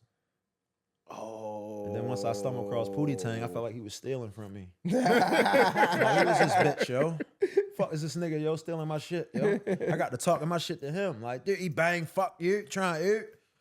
I'm like, yo, ho, what's up with you? I mean, he might have been like one of my alien cousins or something. I see, like, boo. Ever seen Men in Black when he was like, boo. And a check, like, what's up with you, kid? Yeah. Dang. Yeah, I'm curious to know because I feel like I hear some frustration there. Not to turn this into like super like one-on-one type thing, but I definitely hear frustration of like people clearing the air, so to say, and I guess I don't want to say showing you the love or the respect, but really no, I wouldn't say. And you want to finish because I don't want you to forget your thought. Yeah, no, basically like clearing the air because you said he was like, man, that can help both sides, right? Like the people with the respected platforms going online saying, like making it clear, like, nah, he been doing that, and because I'll say this, like, and this is not to find no devil's advocate that'll try to make what I'm saying like I'll show you that it ain't like that because you always got someone that'll try to take what you're saying and try to you gotta be careful what you say on certain platforms. But it be these people that you respect the shit out of me as a person. You view me as an alpha male. You see me with my family and you see me being sometimes more of a man than you. So don't sit and watch this type stuff when you got a strong platform and you know the truth. You see me, Yang? And you know this is this is really how I talk in real Yang. Watch what type of stuff though, so we can be clear. Like basically watch certain people that's uninformed or certain platforms that's uninformed. A certain platform can make that. I'm big enough for you to make that the highlight of the day for one of your segments. To say, look, yo, let me clear the air. Just how certain important street guys might do. You might see, man, keep hating on yo. Like niggas don't even know me. I fuck with yo. Like, bro, it need to be big platforms because we all came up in this shit together and we was all chasing this shit together. So don't just sit there and just make it seem like I'm a person that don't deserve to, because I've never been in competition with nobody. But my question is, where did that come from? Because like when I'm hearing that, me personally, I don't see you getting no type of hate online. But see, that's why I listen to the people that's with me when they say don't speak on it, because it'd be a needle in a haystack for the most part. That's why I won't speak on it. I'm just giving you exclusives because you're my guy. Okay, I get you know what I'm saying. It really be not even worth speaking on. You know what I'm saying? It's just a good topic for a person who do want to dig deep and see them couple. You know what I'm saying? Now I'm curious. No, but you gotta look at it like this: them algorithms. So if you got something with 20,000 comments and in them 2 hours, 1,000 of them comments is one thing. The Instagram gonna highlight those particular comments. So you gotta scroll through to see it's gonna force you to see it. So sometimes them needles turn into something you're gonna see on Yang. Now you want to keep giving exclusive, giving exclusives then, nigga. Like what the fuck? Like what's the talk? Like what's the? So it's basically like more so like why he making the world think that we talk like that. He running around trying to get clout off of Baltimore, and I'm like, yo, I've been here. My family been here my whole life. Like we been here. I grew up in Edgewood, but what parent of 6 kids wouldn't take their 6 kid to fucking to the county? You feel what I'm saying? Like I'm not a fucking industry plant, dude. So this a local thing. As far it's globally it's just like it's a local conversation. It's just like I mean I can't help that I'm sitting here with somebody I know, so we're just talking about shit that we would talk about. I get it. I get you know what I'm saying? So and correct me if I'm wrong. You get finished. Basically, I'm thinking what I'm hearing you say is this is what I'm hearing. This nigga not even from Baltimore. He from Edgewood, but he trying to talk for Baltimore. Won't even talk like that. Right, when it be certain people with big platforms that know that's not the case. Okay. Y'all know when I came here, I'm Edgewood to the bone. Y'all know that. It's just that nigga, time goes, been 20 years in Baltimore, the only town that been, my family here, all my family here, and on top of that was already enough to just rep my bloodline. Yeah. Nigga, this town gave me life. They put me on the map. Y'all know that's the reason why I'm doing that. You know what I'm saying? What time I say? No, how long? In the red. It say 2 hours? Like how long we been recording up? 1 hour and 8 minutes. All right, we'll block it out. So what platform? I'll block it out. As far as Like that's saying like that's creating these narratives.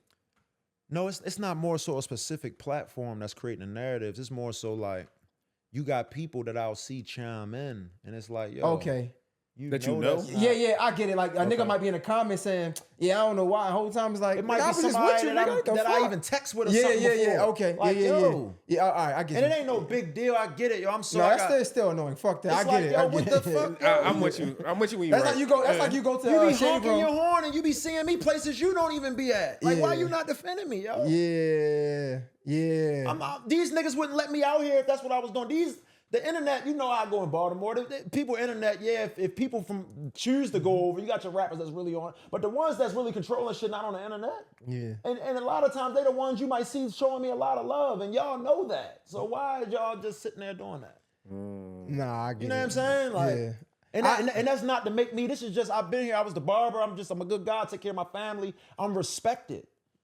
Not in no street way, I'm extremely respected. And people know that. Yeah. You see what I'm saying? And so it's like, yo, give me the good respect that I deserve as a good human. I'm a good human to this town. No, that's a fact. And I'm speaking to a needle in the haystack. Let me, because this town, I ain't gonna lie, I don't see what people talk about when they say Baltimore is this and that. I love it. So I mean to that, right? Because I get first of all, I'm gonna go back to that, but because I've seen that sometimes, like a nigga from Baltimore say like I'll go viral about like I don't know, that might be some 50-50 shit. I don't know, and then nigga be like, yeah, man, this nigga can't be from like, and I'm like, bro, one, you don't even know me. Two, like how the fuck, like me out of all people, like nigga, I'm Baltimore through and through, and I've seen like it don't be a lot, but I've seen a couple comments and that shit do get my blood boiling for sure. They got you. Yeah. Like for sure. Yeah. And you know what's so crazy? For sure. It's like people that really know me, they know I have the right to feel the same way an actual nigga that's born and raised that just went and did different things that might seem like he not born and raised. Gee, you got a right to feel that way. Like, what the fuck you talking about? Yo, I've been here so motherfucking long. And it's like, to the point to where me even trying to create a narrative, that's not even a thing. Of me trying to create a narrative is not even a thing in the town. All right, so if we're gonna have a local conversation, I think that's one of our problems. And that's just not even, I'm gonna bring it back to Baltimore, but hear me out. In general, in that area, I feel like we separate ourselves, even like the DMV thing, right? For sure. Yeah. And it's like when you get to these bigger markets, I can't confidently say that they're looking at just one particular place instead of our area, right? Like if for example, if I'm in New York and a nigga find a rapper from Baltimore, I'm assuming he would say the DMV. Here we go. Nah, I ain't DMV. Again, of course we want to make it known, but it's like we separate each other. So when I say that to say when I go to Baltimore for years, I mean we separate county and city because like this make me a real nigga. Like I'm from the city. Like these niggas. And I mean, as you get older, it's like, bro, we is arguing over nothing. Like that shit. What Jay-Z say? We arguing over poverty. Yeah, like yes. Don't die with the property that's your mama ran or some shit like that. That shit is crazy. This platform is huge though. So let's not paint the town like that. Because I get all my love from the town. No, it ain't about you know what I'm painting saying? the town. Like, that's just the truth, bro. Like that's just a mature thing. It ain't about like that. That don't have nothing to do with Baltimore itself. It just have the thing about people being immature. It just is what because it is. I get ridiculed. Like my supporters, yo, when I get into explaining and trying to break shit down, yo, it upsets them so much, yo. And it be the Baltimoreans. They like, yo, stop keep explaining yourself. Now, why you keep doing that, yo? Like, and it's like that's really why I'm getting like this. Like, look, we ain't because I'm trying to really soften out because I know I'm gonna hear it. Yeah. Yo, we fuck with you, yo. Like, stop because that's majority of the town. I feel like though that's our culture internet. in general, bro. Like what you talking about, because it's kind of like when the DMV from DC and people from PG, you come out here. Actually, something happened last week where somebody was like, "Yo, I'm from East Atlanta," and they were like, "Where?" And the nigga was like, "Conyers." He said, "That's not Atlanta." Nigga, like, you know what I'm saying? So I just think that within our culture specifically, bro, like a lot of people just rap it hard, bro. They did it to Wale though. Yeah, they do it to everybody's like. Bro, come on, you got a nigga that's putting off on the internet. You from Baltimore. You are 100% from Baltimore. Mm-hmm. You know me as Rich from out Edgewood. I probably wouldn't have said that. No? All right, well I would say from Baltimore. Well, maybe when I met Jay Hill, I was kind of... Matter of fact, when did we meet? Like 2014 or something? Maybe, yeah. Like I wouldn't have said. Right. I don't think I would have said Edgewood. But see that should tell you right there. Baltimoreans, I've been here so long, they didn't even realize. But for the most part, most people that I know that I met here when I initially came here, to this day, they be confused when they even hear about Rich trying to do what? Like, they know me as Rich from out Edgewood. Okay. You see what I'm trying to say? Okay. I wouldn't even have got accepted. The initial acceptance for you to even think that it had to have been some sort of initial acceptance. Yeah, like even I gotta come as I am when to I be think accepted a hard ass town like that. When I think about it, is Taz from Edgewood too? Yeah. Yeah, and when I think about it, but I would never say. Why would they? And I would never say Taz at was all, from, yo. I wouldn't even know that. Why would a white boy get so accepted in one of the most hardest black communities in the world, not coming and repping Edgewood and repping who you from and being you? Yeah. His car would have been got pulled. Yeah. My car would have been got pulled. Yeah. You see what I'm saying? Nigga, we come cutting in the trenches every single day before all this internet shit. Yeah. My car would have been got pulled. I think that might be a young narrative too, though. Yeah, because like I don't know. I just it might be young people on the comments that don't really. It's like, yo, because I mean that was I'm not about to sit up here and lie in front, but when I was younger, that definitely was I can't say the thing because I didn't go nowhere. So, but as I started to go somewhere, like in college or something, I definitely wore the badge of honor. Like, now I'm from the city. Like, you niggas don't. You supposed to. Yo, look, yo, my entire family's from here, and I know it ain't by coincidence that they so special to me the way that they is. Mm-hmm. They not special to me because they're my family. That's just natural. You're gonna love your family. They special to me because it's like, yo, Baltimore is special. I always felt privileged. I always felt like the golden child to be able to just say, that's my family. Mm. So people always try to say, yo, you shallow minded, keep trying to just make it seem like the only thing you can feel proud about is making yourself Baltimore and you ain't attached to nothing else because you ain't got nothing. No, I don't think That's like that, bro. crazy. I look at Baltimore as extremely special, and it is, bro. It's one of the chosen places, yo. I never heard that. It is, but yo. I'm glad you said, like, I yo. literally never heard that narrative. And I know to some haters, I might sound like a nigga from out Edgewood that's just trying to, but if you really did your homework on me and really seen my family and seen really what it was, my family would be laughing at someone even thinking that. Like, Rich trying, my family laugh at that. Like, all right, so you know what I'm saying? Like, let's it's funny that you're saying this because we're gonna go into T.I., right? But before we go into this, it's crazy that we having this conversation. T.I. was asked about Ray Daniel on Breakfast Club, right? And he was basically saying how he not from Atlanta. And I seen somebody in the comments said, bro, he didn't say he was born in New York, but he been in Atlanta for, I don't know if it was like 12. It was a long time. I'm curious, how long do you gotta be somewhere to be considered from there? I don't know.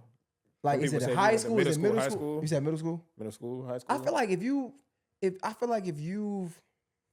about to say something? I feel like it's an amount of years. 10 years.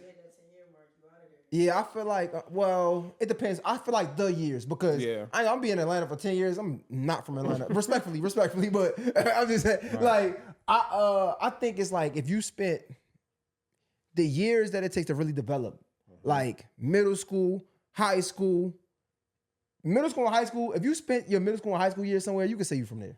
Because that's what you know. That's what I came to understand. But then also, where'd you leave an impact? Because like you could be older, but then it's like this became home because like, I'm gonna be really honest, bro. Pouring into that community. If it's so clear that I'm from Edgewood, that I went to school. Where you went to school at is where you from. I don't care where I was born. I'm born in Baltimore. Out of my family. None of that matters. Where you go to school at is where you from.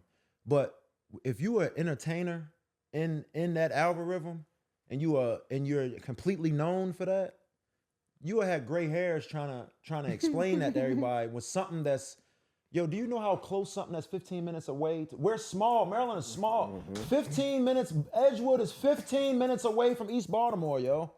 I swear, I had brought my ex to Baltimore, right? I swear to God, bro. We wanted to get, what's that? Gotta drive an hour to get to the other town. What was the food spot, bro? I forgot what it was called. It's on Ibar? No, it's on Howard. It's on Howard. It's not too far from there. Taste this. Oh yeah. I'm on Fulton Avenue. I swear to God. So this is strictly a local conversation.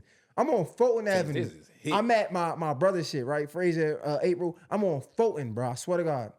I'm like, man, I'm hungry, but I don't want to drive all the way to Taste This to get some food. That shit had to be like 12 minutes, if that. It couldn't even been that. That's how crazy niggas is, bro. Like, it probably wasn't even 12 minutes, bro. Like, niggas, I don't even want to go all the way over there to get some, niggas said all the way over there. Yo, it's like, it's like, yo, 15 minutes. It wasn't even that, bro. I swear it wasn't. That would have been perfect because I never really went out of my way. I'm sure you can even vouch for that. You never see me going out of my way to be accepted. Yeah. You know what I'm saying? Like, and I hate to use that word because that's neither here or there, acceptance and all that. I could have found a better word, but it's like, yo, I can't help it where I blew up at and where most of my years of my journey was at. I'm not saying where I'm being raised or forced to live by a certain code because I'm a child. Mm-hmm. My life journey has been spent where I'm on my own in life for the longest amount of time. Yeah. Is in Baltimore. Yeah, or I think I don't think you need validation from anybody for that. We just having a conversation. I'm gonna get in trouble for this. We just having a conversation because I think it's where you feel most accepted. Because even my stepdaughter, right? She swear she from Baltimore. I'm like, girl, you from PG, but I mean, she grew up in Baltimore. But honestly, when you say school, I can't really say that because, bro, I went to every school I went to was for the most part was in Park Heights. I don't claim Park Heights. I'm from McCullough Homes because that's like where I grew up. And I started to understand who I am. People like that's where I really came about who I am. That's so crazy, yo. I apologize for cutting. No, you good. And this is something I never said. I've never said this on camera or nothing. And this is a fact. And I hope if my family see this, I hope if any vouch for this. I don't remember being introduced to Baltimore. I remember being introduced to Edgewood. I don't remember being introduced to Baltimore. This is a part of me that people don't even know about me. The comments build when you let people narratives go and engagements. And so I don't explain this. You feel what I'm saying? I don't remember being brought and saying, this is Baltimore.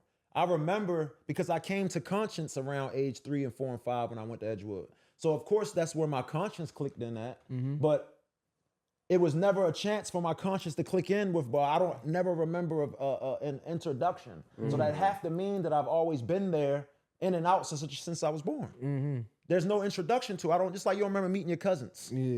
I ain't talking about family reunion cousin. Do you remember meeting your cousin? No, you just made me think of something because as soon as you said it, I'm like, no. Yeah, that's a fact. Who's your favorite cousin? What's his name?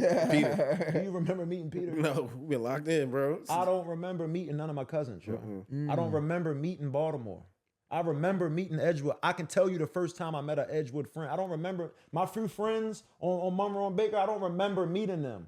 But the funny thing about it, bro, that he say that is, I remember a specific time. It might have been 2014, where I got a shout out to the Creek Boys, where like it was almost okay to be from the county. Cause I remember that being a thing. Like when I was young, I remember like County City. Like I remember that being a thing. But eventually it came to like even Edgewood, because you had Tay Rock, and like Tay Rock is doing this URL thing, and he would vocalize like Tay Rock from Edgewood? Yeah.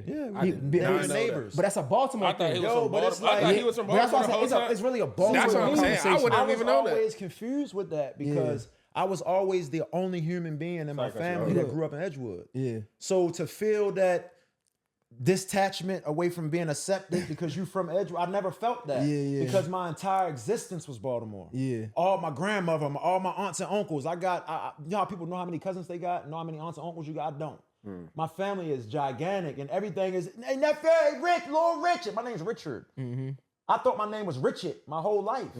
You see what I'm saying? That's funny. So it's like that feeling of feeling like, oh, I gotta feel like I'm from Baltimore. I never felt that because I didn't know that I wasn't. I get it. You see what I'm saying? Yeah, that makes sense. That makes sense. Nigga, I my mother told me I wasn't once I got older. Oh no, baby, you're not. Yeah, you not. I didn't know. Yeah, that makes sense. I swear to God on my kids. Bro, I didn't know. I thought I was from Kavanaugh Street. Nigga. That's some Baltimore shit, though. I ain't gonna lie. I ain't gonna lie to you. I did not know Tay Rock wasn't from. Yeah, so like that's why I say some like because like what happened is like the DMV, right? Like when the nigga get big, it's like I rep DC or DMV, right? Where so, and it's sad. It's a us thing because Tay Rock come out, he go crazy URL, right? And he like Baltimore, right? But again, like to his people, they know he from Edgewood, and then you get that narrative like, man, this nigga not even from Baltimore the whole time. He putting on for us. Like he's one of the biggest freestyle players. He's putting on. Like, why wouldn't you accept that? Like he's putting on for us. But in the Tay Rock aspect, you know, That's business because Tay Rock will rep Edgewood. Edgewood, yeah, for sure. Tay Rock was famous on Mixtape Legends long before any of that URL stuff. And it was in Edgewood where they were shooting the joints. So that was one of the biggest things out at the time. Mixtape Legends, the battle rap shit. It started in Edgewood. He was a cave gang, Edgewood, like the K, all that started. So it was never an uncool thing because Tay Rock's from Baltimore. You see what I'm saying? Like literally, like he's from Baltimore. I remember Tay Rock and them moving to Edgewood. You see what I'm saying? Like they came here in like elementary school and shit like that. You see what I'm saying? Like they were born in Baltimore, but Tay Rock never. It wasn't to the URL, and you know how it go. Even in boxing and stuff like that, they're gonna put your entertainment capital, to the closest one to you. That's what it's gonna be. Yeah, and that's all it be. Even like shit like that. I understand the business, and I know the people that really matter. I'm not gonna say other people don't matter, but the people that I only can worry about who would matter, know that it's business for Rich. Rich understands the business. Okay. You know what I'm saying? Like, I get that. That makes sense. How the fuck you going, nigga, if you from Georgia, where you gonna go at to push your music at? In Atlanta. If you from motherfucking Pennsylvania somewhere, where you gonna go push your music at? Philly. Yeah. If you from Edgewood, where you gonna go push your music at? In Baltimore. It ain't nowhere. Who you gonna push it to? That makes sense. You gotta go to the major cities. You gotta go to the and so then now you blow up in this city. So then now you gotta. I'm really from Jittle Land. You done rap your whole artistry is a fucking entertainment, dude. Yeah, that makes sense. This is entertainment. But then also when you look at it from the outside looking in, right? Because I remember it was a few years ago I had gone to the BET Awards, right? And they were like, "Where you from?" I was like, I'm from Silver Spring. They don't know. And they're like, where's that? Yeah. And I'm like, sometimes you don't got time for all that conversation. Exactly. You know what I'm saying? So like when you look at it from I have to say Baltimore when I'm in other places. Sometimes I'm on the move. Yeah. Because they don't know that. What the fuck where's that at? And you don't right want to out be of rude Baltimore. to people. It's Baltimore, bro. I get it. You ask me where I'm exhausting. from because you think I'm from Baltimore anyway because of the way I'm dressed. Yeah. I'm not going to try to detach away from something 15 miles up the street. Yeah. I'm just not. 15 minutes up the street and 15 miles. Yeah, that makes sense. You see what I'm saying? It's like, all right, yeah, Baltimore. No, that makes just sense. like right here, where we just was at Cartier. I'm like, yo, ain't we like 45 minutes away from Atlanta? Why does this big ass Atlanta Braves and a home of Atlanta sign right here? Because that's the way it's supposed to be. Yeah, I get what you're saying. Why wouldn't you want to be the trunk of a tree of life? Why wouldn't you want to be the trunk of it? You know what I'm saying? But you know, that makes sense. We got some shit, man, to get into. What you got for us, Alex? Boy. They gonna be like, you got that boy talking, right? That's good. Nah, so T.I. went on, was it The Breakfast Club? I don't like this one because I don't really know too much. But I mean, Rich might have some input. About calling versus so he called versus a poor people's activity now. They had asked him. No, I think he was on $1 million worth of But game. then he also cleared it up though. He did clear it up. So I just wanted to go from the first and then expound on it. But he basically was calling it poor people's activity after, they were asking me, is there anybody that he would do a versus with? He had the whole back and forth with 50 and things of that nature. You gonna ask me something I barely know about. Yeah, nah, you don't have to answer. You don't gotta answer. You don't have to answer, bro. Nah, because this platform is huge. No, you yo. good. This is like an Rich. insult to T.I. No, Rich, you Damn, good. bro, I fuck with T.I., yo. Ask I- me some shit about his rap era when we was Rich, you feel good. me? Some shit we have trending topics. Rubber band, man. Now listen. Oh, this is a Joe Yang. Now listen. We have trending topics that I don't know about sometimes. We skip. So like that's why I say so basically, what was your thoughts on it? You had thoughts on it? I mean, no, more so I just feel like, because I saw him clear it up, I just wanted to get your initial perspective What he was saying? before he cleared it up. But he was basically talking about how, like, it's just beneath him now. At this point, he was like, it doesn't make enough money. So for me, it's like, it's essentially, it doesn't make money, so it doesn't make sense. But he was like, if it makes money, then it makes sense, does make bro. money. First of all, I fuck with T.I. First of all, it does make money. Second of all, you full of shit. Third, like, bro. Let me when play that the money, clip. bro. Oh, he's on Joe Budden. When that money get the money in, or even like when some shit start happening, you can't tell a nigga nothing. I say that because that single came out and shit just changed. You know what I'm saying? You was like shit changed. So now it's like nigga, you was doing comedy shows at motherfucking at clubs. Nigga, cut it out, nigga. I'm not saying because T.I. get money. That's not getting fucked up. First of all, that's not getting fucked up. Nah, bro. His family getting money. That's not. But I'm just saying like. Nigga, stop it, nigga. And we see how versus is almost like it's gonna sound crazy. And the fact versus is like the Super Bowl and the fact of like what it does after, right? Like you might not get paid for the Super Bowl, but your streams go up. Your streams go up. Yeah. Same with versus. Like after versus, your streams go up. You can't ignore that, right? But he probably in a space now where it's like, that shit ain't worth I it. feel like verses need to monetize their own shit better so they can afford to just pay these big acts excessive amounts. So there's more of an incentive for the artist. Same way how we was talking about earlier, like you gotta know what to do with that shit a little bit more. Yeah. I feel like if they clipped it up more and did more they self to monetize it, like have its own YouTube channel with hella clips and to where as though that shit bringing in hundreds of thousands of its own so where they can just pay these big tickets to do it. I think they said they was paying niggas, right? One, but two, that's why I go back to the Super Bowl aspect of it. It's like, if you do it right, your stream's gonna go up and you're gonna make money from it. Look at the Locks and Dipset. It's no way you're not about to tell me the Locks catalog ain't go up in streams. Yeah. Millions. I know it had to because how they came prepared. And they need to find a way to get in on that too so they can have that budget for these people that's thinking they too big for that shit now. Yeah. I'm about to play the clip real quick so y'all can hear it, get more context. I don't want to indulge in that side of life no more. I ain't interested, bro. Like, ain't no money over there in that shit, bro. That shit poor people activity. Oh, hell no. That's how I would have said the same thing. They caught that main girl's lawsuit, boy. He ain't messing with that little money. To celebrate music. To celebrate music. I can do that talking about me. Why the fuck I gotta be something to celebrate each other's music? Alright, cool. If I find somebody there might be some money in it. Well then we can talk. I'm gonna tell you, I'm glad T.I.'s crazy. that you had announced at the time did not happen. Because I'm a Jeezy fan, and I have to be honest, it might have got a little dark that night. Nah, man, me and Young got real, like, we partners, man. I understand that. I'm just talking about record for record. For what? He don't mean like, no, he mean that way. Music. I'm talking about just music. No, just music. We both would, I think it would have been a celebration. Both of us would have got our shit out. I don't think it would have been no, to me in verses, I don't think there are no winners and losers. Shit, you out of your fucking mind. I don't think the losers come from. I don't think the losers come. Oh my God. The music that's played, it come from the performance. That's typically where the loser comes from. That's a fact. So who can actually not always. That's when it's losers. Shit, even the Keith Sweat, Bobby Brown shit. Don't get me wrong. Keith Sweat got a catalog. I personally, this is what I think, because I met T.I. I personally think he probably just over that conversation. First of all, T.I. is funny as shit, right? He's a personal person. But I just hate when people have like this attitude of like, I don't give a fuck type, if it makes sense, because nigga, you know damn well it's winners and losers. Nigga, he probably just over the conversation. He probably, the 50 Cent shit probably was draining. So I understand. He probably just over it. You get what I'm saying? Yeah. But man, T.I., get the fuck out of here, nigga. Like, you know damn well it's winners and losers, bro. But sometimes, like, kind of like Rich, right? Like, he respect the platform. So, like, certain things, he don't want to be seen a certain way. If T.I. was talking to his homies, I don't see him talking like that. Like, I don't see him. Yeah. No, I see what you're saying. You know what I'm saying? Like, man, T.I. is gonna pop it. You feel me? Like, he's gonna pop it for sure.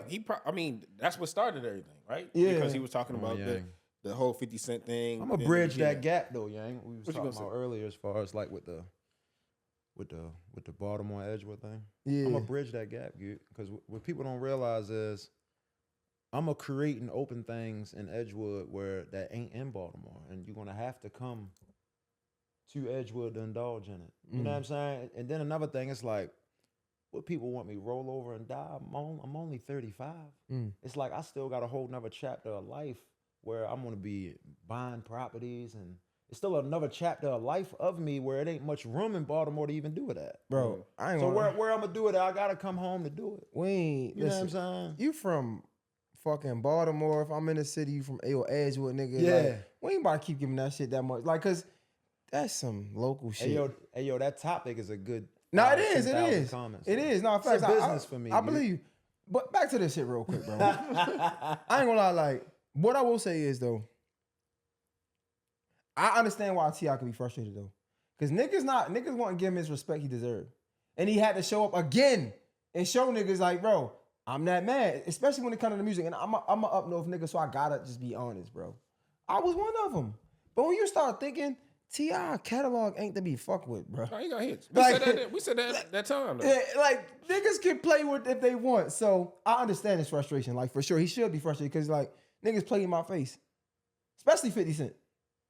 Like, come on. So I get it. I ain't mad, but yeah, I guess. What else you got? I think it's more so from a perspective, like, staying on the topic for a second, but like, versus now versus what it was during the pandemic. It's way different. No, you know what I'm saying? Yeah, it's not even the same. You made a very good point where it's like they need to get some more cash flow so that there is more of an incentive and things of that nature on the front end. You know, the streams and everything is one capacity, but if you don't own your masters, how much of that you gonna see anyways? You know what I'm saying? So like, I can understand him coming from a perspective of like, ain't no money in it. But so if you look at it in its totality, yeah, granted, it's great for the platform, so they probably making money. Timberland, and I don't want to diminish what Swiss and Timberland had built, and I think he even commented. Timberland had commented and was like, like what are you talking about? But I do think that there is some. It's kind of like going back to what we were talking about before, like. Not prepared for the moment in the aspect of like virality. Like you create something that's just fun, you know what I'm saying? During the pandemic when people were looking for an escape and really not really understanding how much you could scale. And I think scalability is something that a lot of people don't understand to like sustain it. That's why I took a break and had to come back on a different basis. Think, all right, so I'm gonna push back, but I think T.I. specifically could, this could be major for T.I. Because I feel like T.I. is one of them artists that niggas sleep on. Not in the fact not knowing that he got music, but sleep on not understanding the real impact he had. Example, Jadakiss and the Locks, right? I feel like when you get those certain situations, that lives forever. And then the money does come. You get what I'm saying? So I think, if anything, T.I. should be the one to be on Versus the most. He gets the most out of it because then he shows up and niggas like, oh shit. That's T.I. I feel like those artists that was on Versus won the most, if that makes sense. And I feel like T.I. is one of them artists because like you can't. His catalog is undeniable. You get what I'm saying? So like if you see him on Versus, niggas like, I didn't even know. Like yo, really came hard. That's just my opinion with it though. Nah, I think he should do the Versus at this point. I'm not gonna lie to you. But against who though? The Jeezy shit. Listen, bro, because I don't want niggas to think I'm like. Teetering the line and nothing. Like I'm being real. It just is what it is, right? And I might just be ignorant to right now. Some niggas when it comes to this Versus shit, bro, I think people don't understand it, bro. They be thinking about entire catalogs. I'm talking about 20 songs, bro. No, Jeezy got hits. Right. And that's what I'm saying. Like, I don't like Jeezy's one of them artists, like, bro. No, the nigga got hits. Don't fuck around and fuck around. Did you watch the Jeezy versus Gucci hit versus? Yeah, what do you think it was? No, that got you can't ask that though. That's not fair. Why? Because that's gonna get overlooked by how Gucci came. You know, niggas was not. Nah, because I was on Gucci side. Nobody. I was on Gucci side the whole time. Everybody was on Gucci side going into the verses. But then I've been listening to Jeezy's catalog again, and I went back and I was listening to them. Though, yes, that doesn't count. But we was part of their biggest era though. Yeah. So watching them in the Verses, you kind of like not choosing a side because even if it might go wrong for Jeezy or it's like man, we know that they both was. It was never know who better than who back then. It was Jeezy and Gucci. Like, but it also like I just feel like a lot of that the outside noise had to do with how people perceive that Versus. Outside of that outside noise, niggas know Jeezy ain't to be fucked with. Jeezy bro. had hits. I ain't even gonna lie to you. Hindsight, yeah. I'm like, bro. Bro, because I was listening to TM101 again. I'm like, yo, he really. Bro, that's all I keep trying to tell niggas, bro. Jeezy got some hits. What else, man? What else you got, bro? You think your boy about to come back to boxing? Tank? Yeah. Yeah, he Are you a boxing fan? Haney. Yeah, you think who you got? My whole life, bro. You think he about to fight Haney first or Shakur? Man, you don't see they pushing a little him and Yeah, Haney narrative? I see that shit. I think they is. You going for your boy? Of course. Okay. I'm kind of biased. Like, yeah, for sure. I'm the wrong person to ask when it comes down to Tank, though. Yeah. Okay, I'm going to go straight with Tank. Versus anybody? Yeah. I don't think there's anybody right now that I've seen in the game that I feel like could take him down. Pause. So even against Shakur? Yeah, because like Tank Gym and the gym I boxed at since a child was like cousin gyms. So it's like to watch somebody be a beast like that even before the internet even found out, knocking out grown men and stuff like that. He was knocking out grown men? Yeah. You knew this? Before there was a moment where Tank really just, the umph kicked in him, and it was like a 2-week span where I think he knocked out like 5 heavyweights or something. Y'all remember the town was talking about that? Like, yo, Tank knocking out heavyweights in the gym. What? Man, Tank, he had like a growth spurt. Yeah, I remember. I went to his last fight at Shake and Bake, and that shit was lit. They used to do fights in. See, I was young, but I Yeah, didn't know nah. they did fights in Shake and Bake. No, it was a big Amateur. fight. You know what I'm saying? Like his last amateur fight was in Shake and Bake. That shit was big. He been him. Far as I guess far as Haney, I definitely see him winning against Haney. One thing that I think about Tank that's overlooked is his boxing skills, though. I feel like everybody always talk about how he being a power puncher and things like that. And he is, don't get me wrong. But Tank can box his ass off. He showed us that against Pitbull when he had to fight with one hand. You know what's so funny about Tank? He was never really looked at as someone that's just power. He was a slick fighter for our town since amateurs. You know how you got, he a slugger, or he was never a slugger in nobody's eyes. He was a slick ass boxing nigga. Like, I don't think anybody has ever tested his skills though. To that capacity outside of Pitbull. I think that's unfair, yo. That people that's just extremely God given, and that you can say they haven't been tested. It ain't their fault that they're just that much better and that much more disciplined, yo. Like, golly, like. I personally, man, I just want him to get back because it's nothing against your DC boy, Roach, right? I haven't, because I know niggas probably think I got a problem with this. I don't have no problem with him. I'm gonna just go with Tank every time, right? No, I mean, I personally, I want you. I personally just don't think that was a good fight for Tank. I fuck with Roach, bro, but come on, let's just be realistic, bro. Tank was not in the right state of mind mentally, and I ain't trying to speak on nothing he don't want to speak on. At the end of the day, bro, you can come on, yo, real Tank fans. You know the shit Tank was going through. You know how this town is in itself, how issues weigh on us in a different type of way. Like, you know what I'm saying? Like, our attachment to problems be way different than most people. You know what I'm saying? So that man was going through shit that ended up having people strung out, and he still managed to still get a draw in one of the biggest fights of his life. You got people that completely fall victim in them type of mental states to drugs, become junkies, become domestic in jail for 100 years for shit. Just, you know what I'm saying? Like, you can't really say that. You feel what I'm saying? Like, that's why I said I want to see him fight again, because like I think he'll mash. I fuck with Lamont Roach. I'm a boxing fan. Yo, he will. Yo, Tank in a normal state of mind, yo, that wouldn't even have been no fight, dude. Yeah. Come on. I personally think, outside of the mental state, it's kind of the same. I just feel like he gave him too much respect. I feel like because they fought as amateurs a few times, I feel like he gave him too much respect. And I think that's what cost him the fight. If Tank goes in there, bro, like Tank, I don't think it's a match, bro. I'm sorry. I just don't think it's close. Like, and again, I don't have it's no disrespect to Brooks. I just don't think it's a match, bro. I said this leading up to the fight. I feel like I'm like, yo, Tank is just giving this man too much respect. Fighters have a way to win whether they conditioned or not. And that's all Tank was trying to do. Elite fighters got a way that they gonna rock you to sleep and let you beat yourself up and then end up knocking you out. You know what I'm saying? Tank is not gonna, his mother and them watching, all that. If Tank is in shape, he's not about to sit there and play no games with you. He's going to beat the fuck out you. You know what I'm saying? Like, if you see him going to round 8 and 9, it's because they selling pay-per-view, my nigga. You know what I'm saying? Tank is going to get you the fuck up out of there off the rip if he's in top shape. Yeah. You know what I'm saying? Unless somebody in that corner say, hey, man, we need 100,000 more pay-per-view sales. Come on, bro. Like, yeah, no, I mean, I want to see him fight Devin. I want to see him fight Shakur. I do want to see that fight, but I think Devin was wilding on Twitter this weekend. Yeah, I seen it. I just don't get, like, that was corny to me. Listen, I'm a boxing fan, so I like Devin far as, like, he's not scared to fight. I love that he always asks for the big fights. I do love that. I respect that. I respect the sport.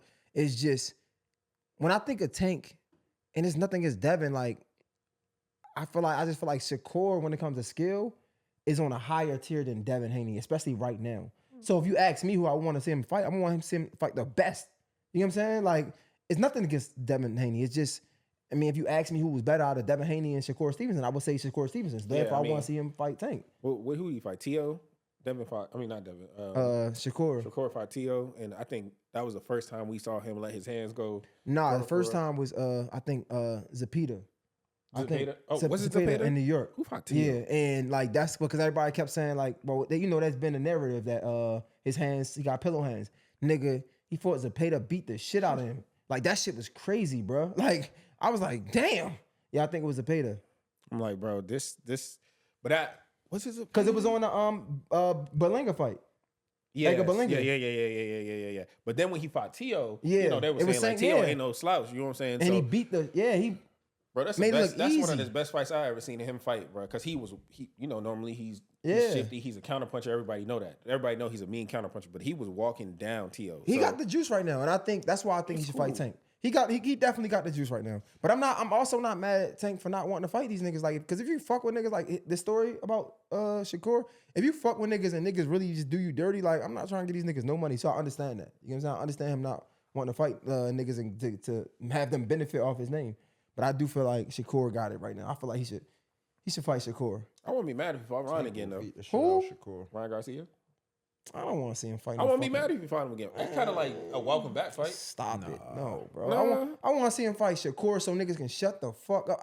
I want him to beat the shit out of somebody that's like niggas in high regard. Mark Roach again, bro. I hope not, bro. I don't want to I see hope that he shit. do, yo. Declare his name type shit? I just want him to cause I just want him to show people that he was going through something, yo. Go in here and show these people what you would have did. Did you see what Mayweather did to Maidana the second time he fought him, yo? Yeah. He went in there trying to fight the people's fight and get the people what they want, and he realized that that's not what winners do. So as a Tank fan, do you think, I just think like, because we know that, I feel like, and how, I don't want to say Roach did it on purpose, but he did make it a fucking, like a moral victory tour. Like he went on tour to talk about it like everywhere. Like, bro, don't, man. Man, then on top of that, like you gotta look at it. Nigga, that's fucking Lamont and Tank. They grew up in the gyms together, headbangers, up then like they going to spar all the time. Yo, we don't know sometimes how to realize, all right, look, it's how we think and our mentality, and then it's the industry. Mm-hmm. We looking at it like, man, it's DC now. I'm ready to treat this nigga how I always treat these niggas, man. Like, man, we always come up here and fuck these niggas up. Instead of looking at it like, no, nigga, this WBC, IBF, this nigga might have trained for that level. This ain't just the deep, you feel me? Like, but we don't think like that. We like, man. So you think that would do more numbers than Tank and Shakur? No. That's gonna feed families. no. That's what I'm That's saying. gonna feed families, bro. That's gonna That be fight not going. I don't think it's going All to right, happen. all right. So let me ask you this then, because this might be harder to answer. Do you think Tank Roach is going to do more than Tank Haney? Yeah. I think so. Just because of the history. For sure, yeah. I think because of the history. Yeah. Yeah, fuck it, man. Don't fight Devin. Fight Roach I think, again. but I really do think that's the fight that's gonna happen. I think that they're going in that Tank and direction. Roach? No, Tank and Haney. I think that they might get. It was so deal up done. in the air with that fight, and people, you know how it is. It's just as many people that's great like that. It's just as many people love you, want to see you lose. Facts. That'd be a sellout just because people want to be able to say, "I told you, Roach beat him." Yeah. People want to see Yeah, him that's a lose the fact. Roach. What else you got, bro? Do we have anything else or? Yes, sir. Last thing, because y'all both fathers. This Brandon Marshall shit. People make shit out of nothing, bruh. I'm about to play the clip real Oh quick. my God, bruh. Hold on, let me see. This shit I'm playing on my is laptop. gonna be quick because niggas make. We could just talk about it. Basically, Brandon. Did you see the clip? Brandon Marshall, ex-football player. He made his son run 2 miles outside at like 2 in the morning. Yeah, I seen it. I told you, bro. My only problem would be, bro, just everything don't have to be on the internet.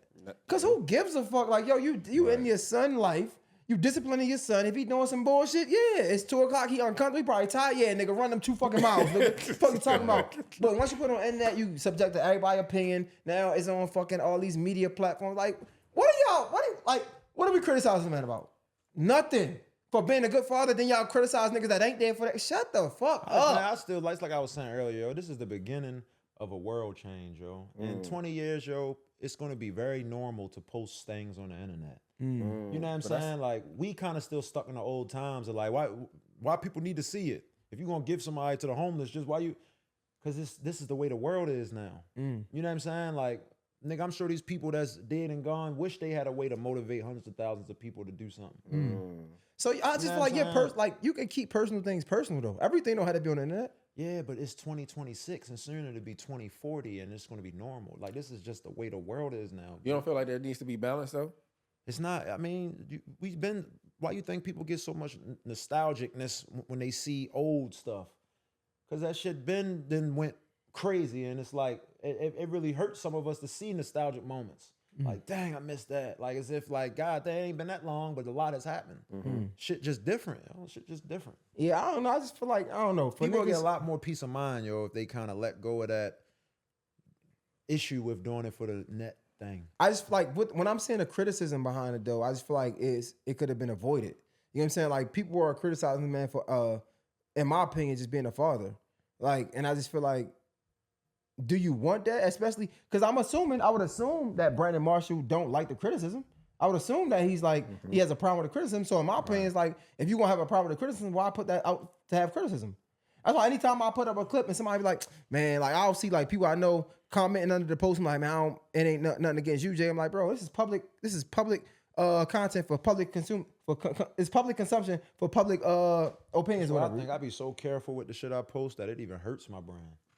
Cause I'd be too careful. Yeah, me, like once I put it out there, I understand that if you say something, you like, it's free will. I'm not holding on to what you say because I understand it's public consumption. So it's like with this, I just feel like what you do with your son don't have to be public. That's your son. And how you discipline him ain't nobody else's business. Like, I said some shit on here, and once it come out, I'm gonna be like, "How the fuck did I say?" This nigga's crazy, bro. But yeah, me personally, I don't give a fuck what they say about me. I mean, in this regard, as far as Brandon Marshall, like, bro, I feel like he was disciplining his son. It ain't nothing wrong with that. This nigga ain't out here putting his hands on his son. He ain't beating this nigga up. He ain't disrespecting him, cursing him out. He got him running 2 fucking miles to show him a lesson on social media. To Rich point, I feel like if anything, nigga use that as motivation to be a better father. Like, why are we criticizing? I'm not making my kid cry on camera though. I'm not. My kid got a lot of years that they gotta wait before they can even understand the benefit of that. All they experiencing is hurt on their heart and stress of you embarrassing the shit out of them and humiliate. I love my kid. I'm not saying nothing against parents that do it, but maybe I'm too much loving. But that's why I said I don't think it should have been on camera. It ain't have to be on camera. The punishment can be on camera, but once them tears come, camera gotta go off. I feel like the punishment is just as bad as the humiliation, no? No, you getting humiliated. That's kind of like exercising your kid on camera, dude. But once they vulnerable like that, you but gotta that wasn't you gotta protect them. So that was an exercise in a form of punishment though. So like, you know what I'm saying? Like, that's like if you go to football practice and I don't know, back in the day, you my age, so we same age. So it's like back in the day, my moms ain't pulled me from practice. Like maybe, but she would tell my coach. My coach would make my life hell. So like, yeah, it's still working out. We still gotta run, but now I might gotta do 20 hills instead of 10. It's still a form of punishment. If your child completely breaks while you helping them become a man or a stand-up woman, cut the camera off. That's the way you draw the line. Yeah, yeah. Oh, okay, yeah. But you're okay with recording it a punishment. Yeah, because you motivating somebody.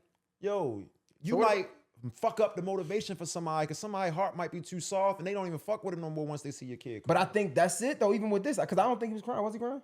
I think he was towards the end of that. Oh, okay. The motivation out the window because some people can't handle that. It's but like, even, all right, I wanted to be a better dad, but now I don't like you because now you got your even kid before the crying on tears camera. though, right? I feel like people was criticizing him because he's just doing it. I feel like the criticism gonna come regardless. But it's because he who he is, man. People scroll past discipline all day long and don't even stop because it ain't nobody important doing it. Nah, I don't think that's necessarily true because you a barber. Like I be seeing videos where like people be cutting like a kid will act out of school, right? Yeah, and they'll cut their hair on camera or something like that.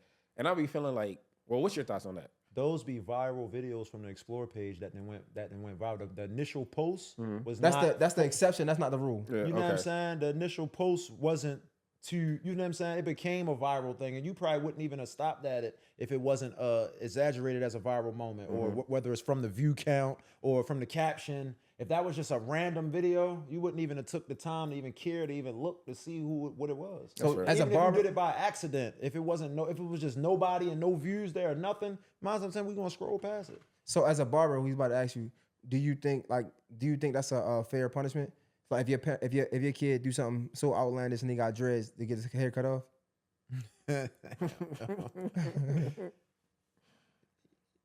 Yeah, just not on the internet.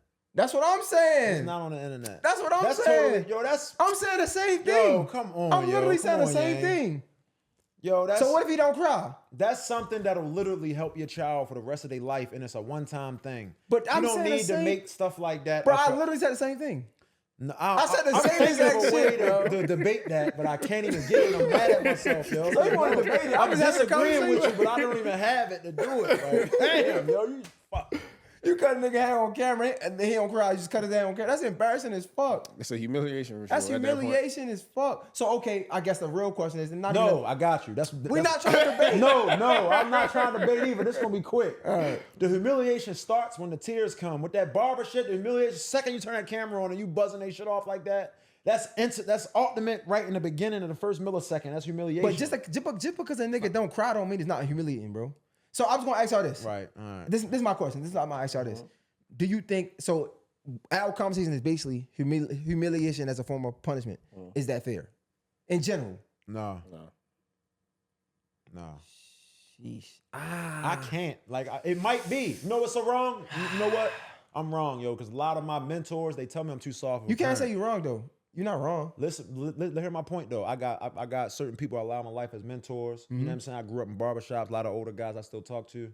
They tell me I'm too soft of a parent. So me feeling like that ain't it, I might be the wrong person to ask. Because my heart can't handle And I think that's my a good kid thing. on a camera. That's a or good anything thing. like that. You So said my- in general, just or in just general. camera? I don't want to humiliation in general. Yeah, I'm going to explain it to them and all that. None of my kids is going to feel like I'm humiliating them. They're going to understand what's going on. So because we come from this. Well, you ain't that. You ain't in our age. We come from the era where I feel like it was. Oh, my parents old too, though. Yeah, in fact, Yeah, and my they parents Haitian. old. I feel like it was a point where it was acceptable, but more so, whether being acceptable or not, it worked. So I'll never forget when I was young, my mom's made me stand outside in the projects, bro. Well, on one leg, in the middle of the summer. That's because for a human, that's all that's necessary is a little neighborhood, the people you comfortable with. In this day and age, that shit got to be extinct, just like animals that can't be here in today's time. Some shit got to extinct when the world change. It's too many people can potentially see humiliation, so you got to be careful with how you.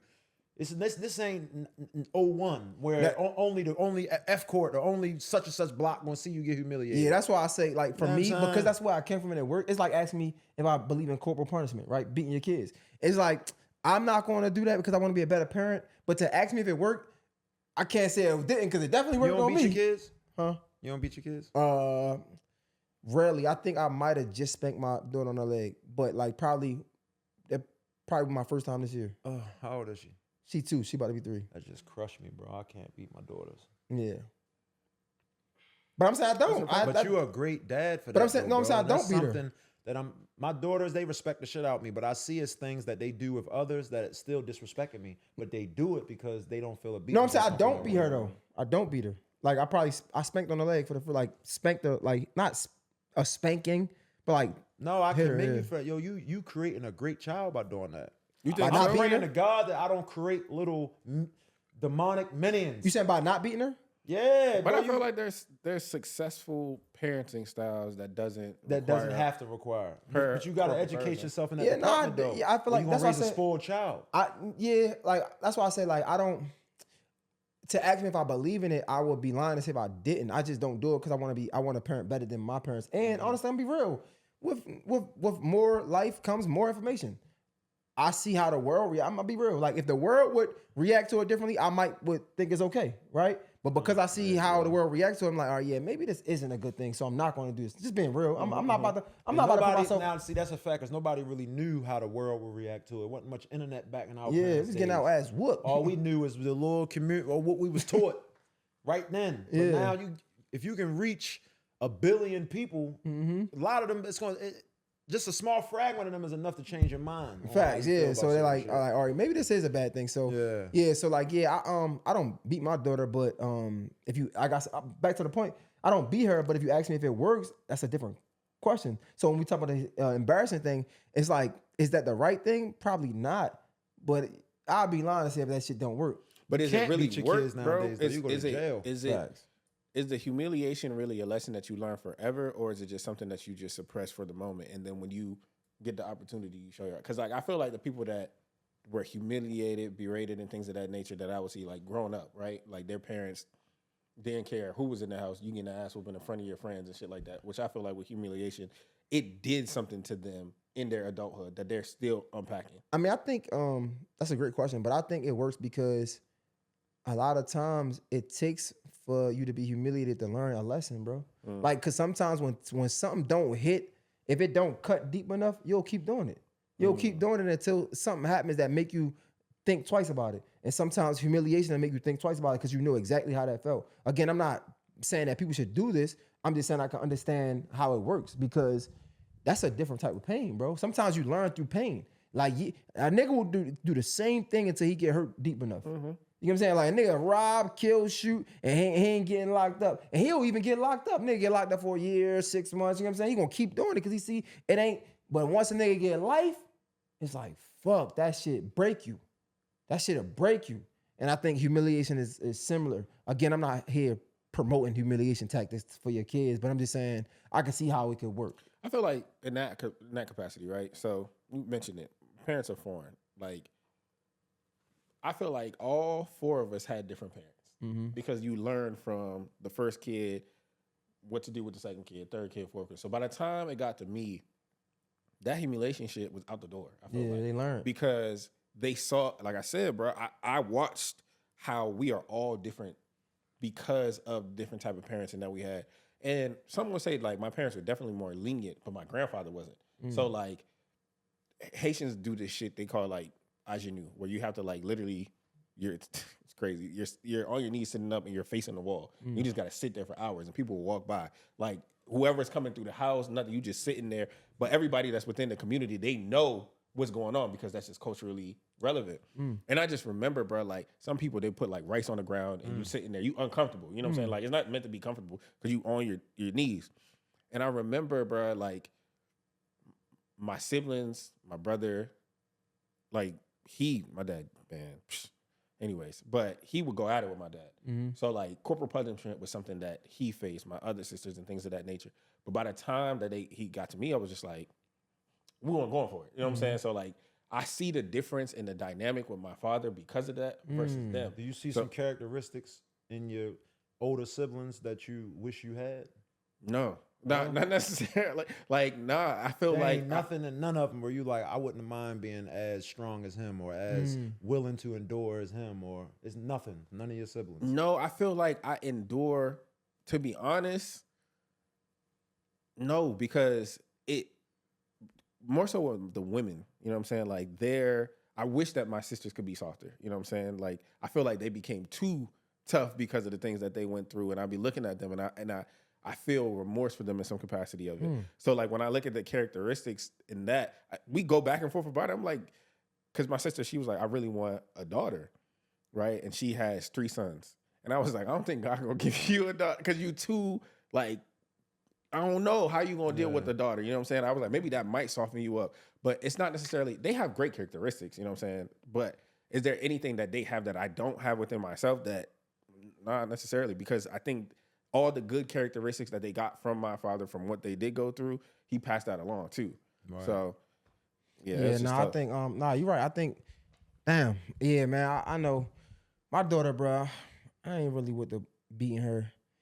And it's not because she's too cute and nothing like that. It's just, I just want to be a better person, right? So even like when I popped her the other day, it's like, I really try to, like, even a pop, like, because popping ain't like beating your kids, you know what I'm saying? I try to, like, expound, like, try everything else but that. Threaten you to go upstairs. Like, that's my shit. That shit work. That's my shit, she boy. be going But crazy. sometimes certain pops is not even sometimes it's a personality trait with, like my daughter's grandmother, my wife's mother. She chases the kids around the house with broomsticks all day long, but they're not children that feel like they get beaten. They're children that feel like they get away with everything. So I feel like certain little beatings is just like part of, come here, you know what I'm saying? Or like, I they don't think it's a he was game or beating something her. like It was that. more so like, you girl. I popped the ass. I ain't wasn't a beating, but I popped the ass for sure. I popped the ass for because it's like some things she get it. Like if I say you about to take a nap, she get right back together. She has a level of comprehension. Yeah, that day I popped I that. got friends that I see raise their daughters, and while their daughters was 1 and 2 and things like that, even 6 months, I would see them like hit their hand, and I'd be like, God damn, yo. But I had to come back to them and seeing how they kids is at 3, 4, and 5 and how obedient and respectful and how great their relationship is. I had to come back and say, yo, I gotta apologize because I used to look at you and look down on you the way how your heart was just so willing to just hit that little girl like that or hit that little boy like that. That y'all have a wonderful relationship. She'll go to bed, she caters to you, he caters to you, whether it's a son or daughter. It's like my daughters, they love me to death, but they don't give me that treatment that Taz's daughter give him. And I used to look at Taz like, nigga, what are you doing? Yeah. Why are you doing that to her? One thing I won't do though is, and I've learned this like just by hearing different conversations, is I'll make sure that if I'm popping her for something, well, like I said, I'll probably pop it one time, but if I do, even if, let's say if I'm disciplining her in general, right, putting her to sleep or whatever, making sure that I'm doing it because it's an action that she's doing and not because I'm frustrated. So that's one thing that like I'm super intentional about, like making sure even if I did pop her, like I'm making sure projecting. I'm not popping her There because gotta be things that you physically discipline your kids for, and that's something I gotta work on. I'm not gonna lie, like I'm being for real. That's something I gotta work on, and if I don't figure it out, How old are they? Like one of my daughters is just turned 8, and the other one will be 7. I don't know. At 7, 8, I feel like that's too old. yeah, now it's That's like, crazy. Like as crazy as hell, I feel like You ain't got- that's That's crazy. why I feel like right now I'm upset with myself for that because I feel like I've missed the window a little bit, and I feel like it might be a little hard for me as they start finding themselves a little Yeah, bit because more. popping, I feel like popping like a toddler and like, because you can't pop an 8-year-old. Like Yeah. how I would pop my toddler, like it's not hard enough to like hurt her. It's just hard enough for her to wake up. Like you know what I'm saying? nowadays, I really commend seeing a father pop their little tiny child. Yeah. It's like, damn, that's a strong alpha dad. That's a good dad. He's biting down his feelings for his kid future. You know what I'm saying? And it's like I even said with my man's, like I would look at that and he would probably even see this like, damn, you making it seem like I'd be hurting my child. No, bro, I'm giving you a clap. Like, Yeah. It took a minute for me to realize, like, yo, it take a real man to even be able to sacrifice his feelings to do that. Do you Like, punish them though? I feel like you could. At 7, 8-year-old, you I'm can't. extremely intolerable, and my kids, it's like their heart gets crushed because they don't get to see me. They not used to seeing me like that. So when I get like that, it break them just like a butt whipping. Okay. But that's balanced. Though. Yeah, I feel like yeah. that's just as much as popping Yeah. somebody. For Like sure. if they have that means they have reverence. Yeah, You know what I'm 'Cause saying? I Like, know they the have world respect. is over. a I'm top- like, put it down. Yeah, They Tyler don't broken. have nothing They that I broken. can take but a 7-year-old, But they'll fight each other though and won't stop until I get outrageous though. So that's the issue. You see what I'm saying? Okay. If you would have popped them early, all that, if you even hear them rumbling, y'all stop that. They gonna straight stop. My daughters won't. They'll keep going for a second. I don't know. And I gotta come all the way up the steps and make them stop. I put that in that put them in that motherfucking room, close that door. I guarantee you, if you have 2 daughters and 1 7, 1 8, if you yell upstairs stop, they're gonna stop by 7 or 8 years old. Cause you could handle it early with them little pop yanks. Yeah. I didn't. I didn't. Yeah, I don't know. I guess. I don't know. What? Like, cause I seen some people that they discipline their child, but like, man, when they just going at it, that's just sibling rivalry, like the sibling thing. I don't know. I feel like it's a They're matter entirely of like, too young though. My daughter's entirely too young to not listen to me if I You gotta start that's punish their ass. Go in the room, go to the room, bro. shut the door. Oh my God, that will break. I know that will break a 7-year-old. That 8-year-old. should have break my heart hearing my daughters in the room crying that I punished them. Yo. Oh yeah, nah, Yeah, fuck nah, that. it's- Yeah. you pass that window. Now you gotta like you're grounded or something like What? that. Like Take that phone. or the phone now. I feel like that's yeah. But I feel like something worked though because I'd be lying if I sit here and say that I don't have no obedient ass little girls. You see what I'm saying? That's what I'm saying, bro. And I ain't So- even got to bring my son out because we men, you know my motherfucking son, you nigga, you gonna listen, nigga. You know what I'm saying? We men, we gonna, our son, we ain't got to go there. Let's talk sports or something. We gonna talk about my son. But discipline, we not even gonna play with me like that. My boy ain't playing with me. But you know how it's men with daughters, yo. It's just it's off. Yeah, I think I definitely think I'm like harder my son. on my I'm daughter. gonna make sure for he the goat. He ain't gotta worry about that. Yeah, I'm definitely hard on my daughter, man. Like she got moms that love her and that's sweet, and she could get that shit from her. But like when it comes to like discipline, like even though I don't pop her, I think I'm super disciplined. Did you have a dad? Nah, No? not really. Like I'm just super like staring with my daughter. Like I feel like I could look at my daughter. Like she pushes cause she's a toddler, but I think she listens for sure. Cause I look at her and she know what the fuck she know what's going on. But I think that's all we got for the day, man. I think we're recording for man. It was good, man. It's 5 o'clock. Anything else that you wanna? Jong now, fuck all Gutal, Mac, I told me him, but goat me him name. J Hill, Pod, you, fucking you. Yeah, all that. Thank you. And I gotta shake your hand on this camera. What nigga, man? Thank you for not allowing me on that. Thank you for trusting God and listening to God without even realizing it, because it was meant for us to yang today. For sure, bro. You see him yanging? He gonna go to the grave with that shit. Biblical snip. Mr. J Hill. 1% better. Shit. We out. It's out, man. Cartier, what I say on the way up here? I said, yo, he really did upset me.